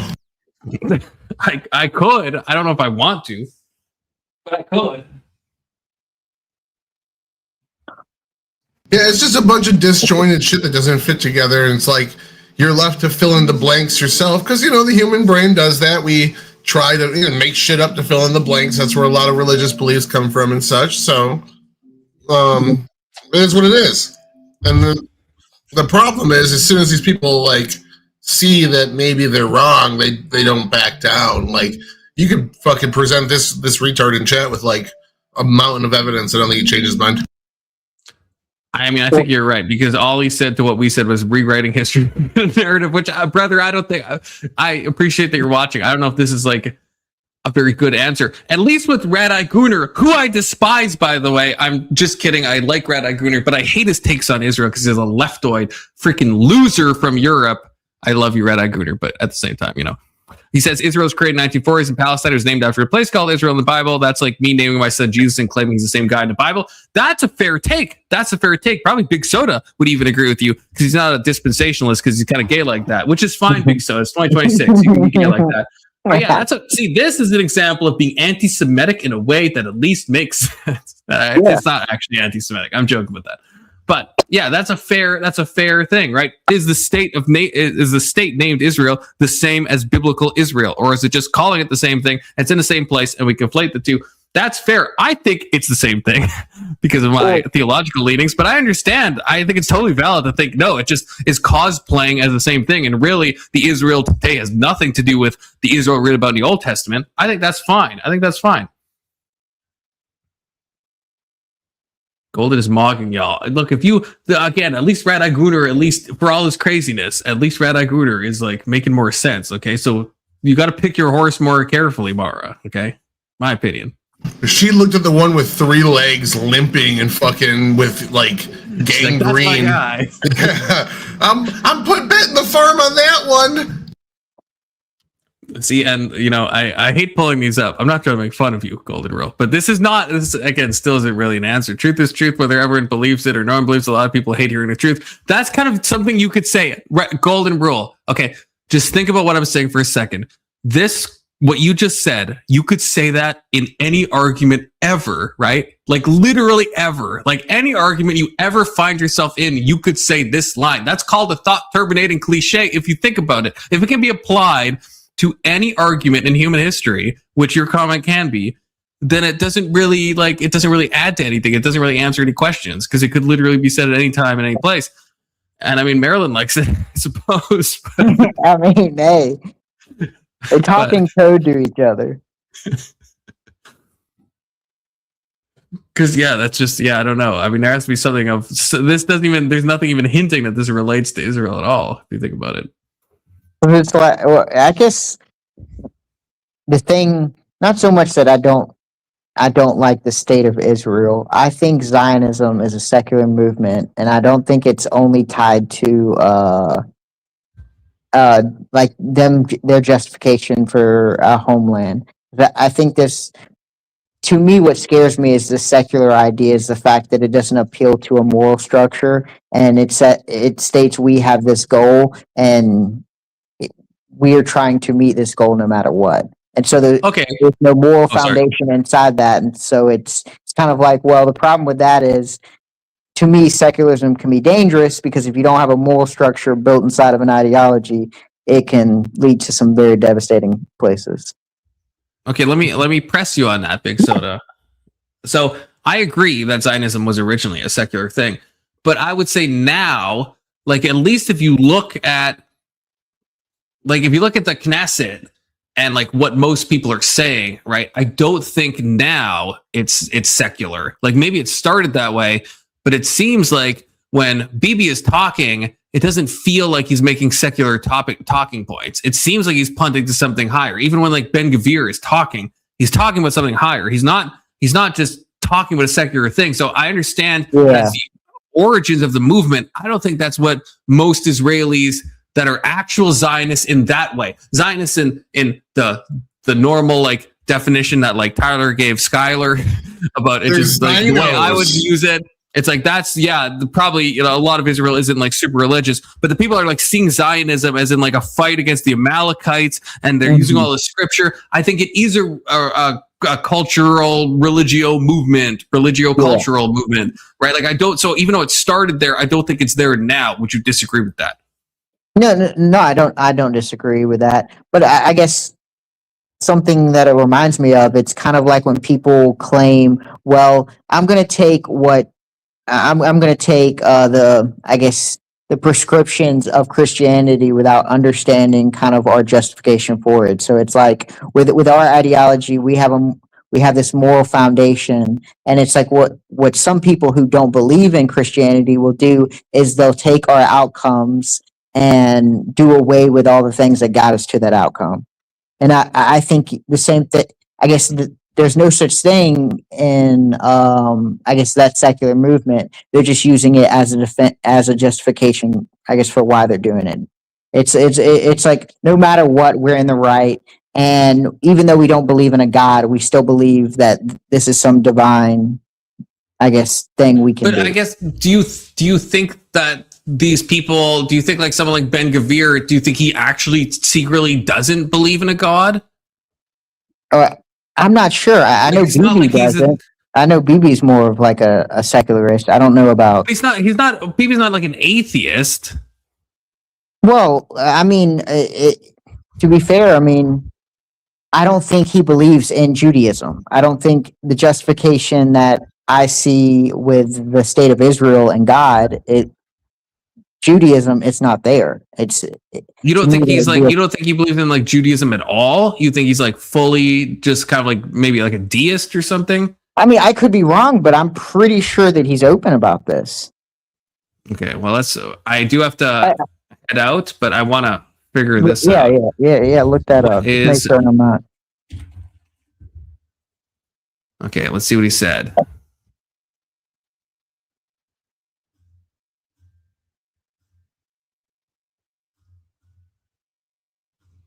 Has he ever said you think a wiki would be fine? Yeah. It may have a section. Yeah. Oh, and I'm sharing my. Okay.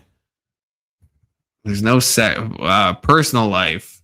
Oh my God, his whole family tree. Married 3 times, multiple extramarital affairs. What? I think a Palestinian got to this fucking wiki page. I don't know if I can trust it. Bibi would never. He would never. Nothing about his religion, really? Damn, they got him to admit on live TV that he had an extra affair with his wife. Oh my gosh, that's crazy. What is Benjamin Netanyahu's religious views? Oh yeah, Identifies as a secular Jew, but what is he? What? How is this? See, this is the shit. Observers on Quora generally I care about what people. Do you know what Quora is, Big Soda? I don't. Oh my! It's like the worst website ever. It's like the worst website in the world. Where people can say whatever the fuck. It's Reddit. It's just an older Reddit. Oh, so that's what is that where they sourced it from? Yeah. Okay. I mean, even this. Some critics say, I don't know. Maybe he's like very just like closeted because I'm not finding anything. Yeah, like direct that he's like I'm an atheist. Which I guess I don't know. Like maybe he is, and he's just using.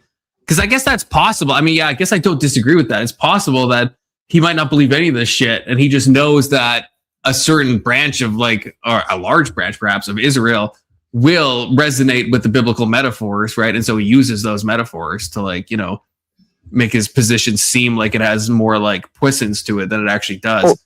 That's possible. One last thing, the Jerusalem Post. You see that link? They're very anti. They're very anti. Okay, they're anti-BB. I don't know how that politics works. The J Post. Who's more pro-BB? Probably the Times of Israel. Okay. Haaretz is like pretty anti-BB as well, but at least they're more like probably neutral. I mean, that sounds just like Trump and our media.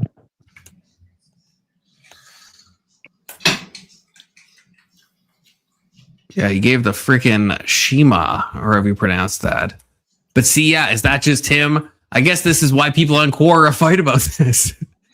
Because, if someone says that, I would think they're religious, but it is. I don't know. Because, I mean, BB, I will say, and I don't want my Hasbara bucks to be taken away because I do like my new Israeli shekels, but the vibe I get from seeing BB in interviews and podcasts and stuff is I don't trust the guy. Like, even besides what he's actually done and his televised extramarital affair admission and all this stuff, even just like on a vibes based thing, the way he talks is a little sketchy. It's like there's a bit of an aura of like you can't really trust this guy. I mean, that's just facts. That's, in my opinion, that's facts. Okay. Yeah, I feel like he came from Israeli intelligence. He seems like somebody that was like in the Mossad for a long time, right? He does kind of feel like that. He does have that. I don't know why that is, but he does have that aura to him. Now, is he the longest leader Israel's ever voted into office? I don't know. I don't think. Well, he's had like 3 non-concurrent runs, hasn't he? Like, hasn't he been in office like 3 separate times, like non-concurrently? That's what I thought. I know there was a separation somewhat recently, and then like the coalition fell apart because it was like the far right and the far left teaming up.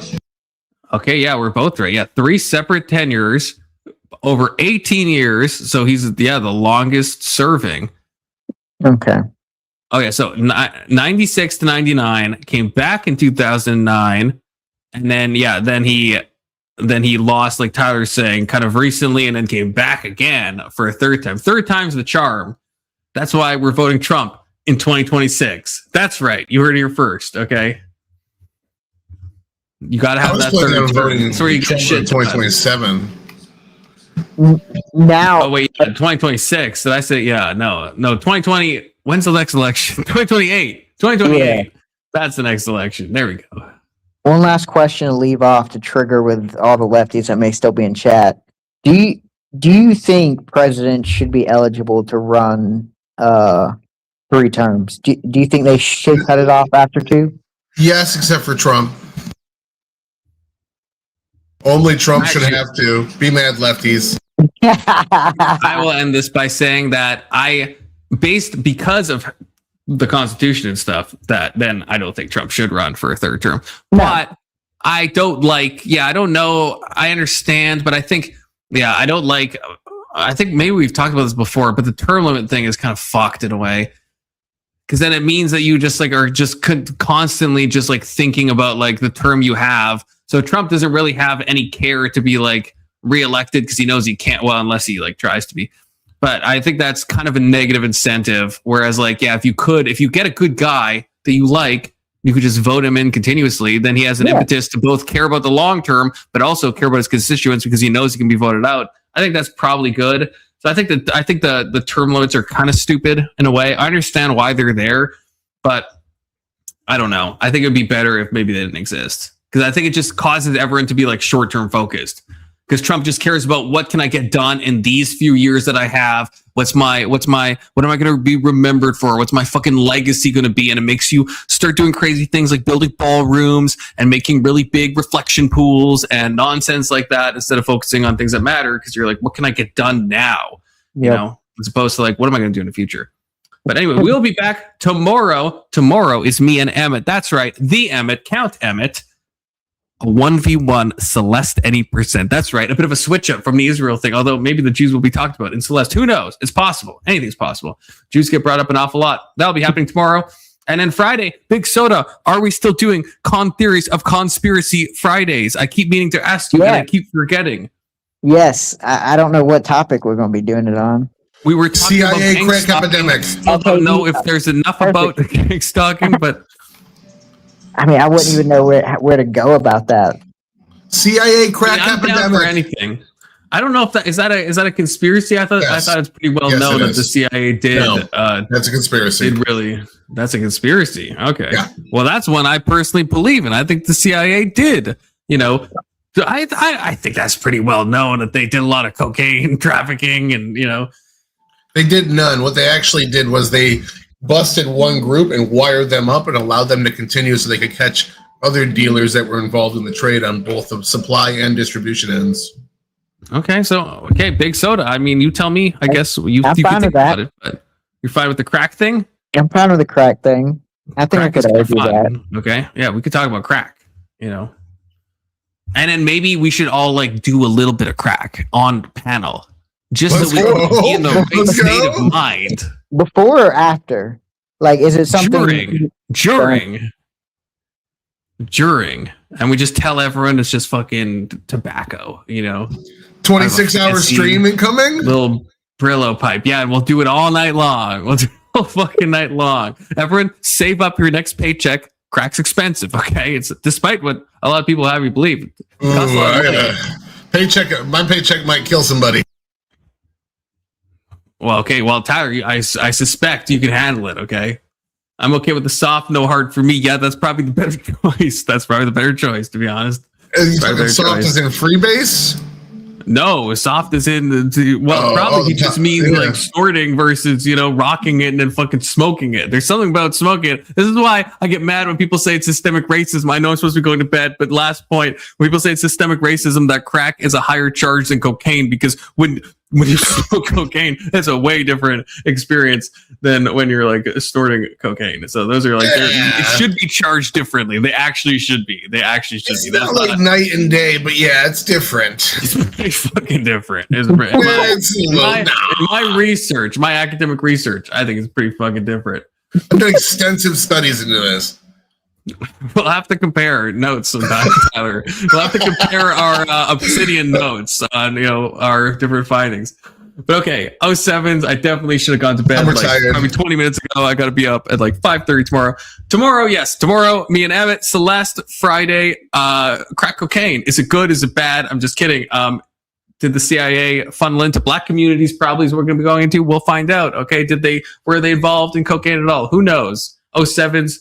God bless you. Oh, and thank you, Testicular Johnson, and thank you, Alex, the supporters of this night's anti-Jewish panel, which wasn't supposed to be. I don't know if I'm going to have to delete this. I'll have to maybe review and see what everyone said. Anyway, 07s. God bless you guys. Take care. Trans people aren't real.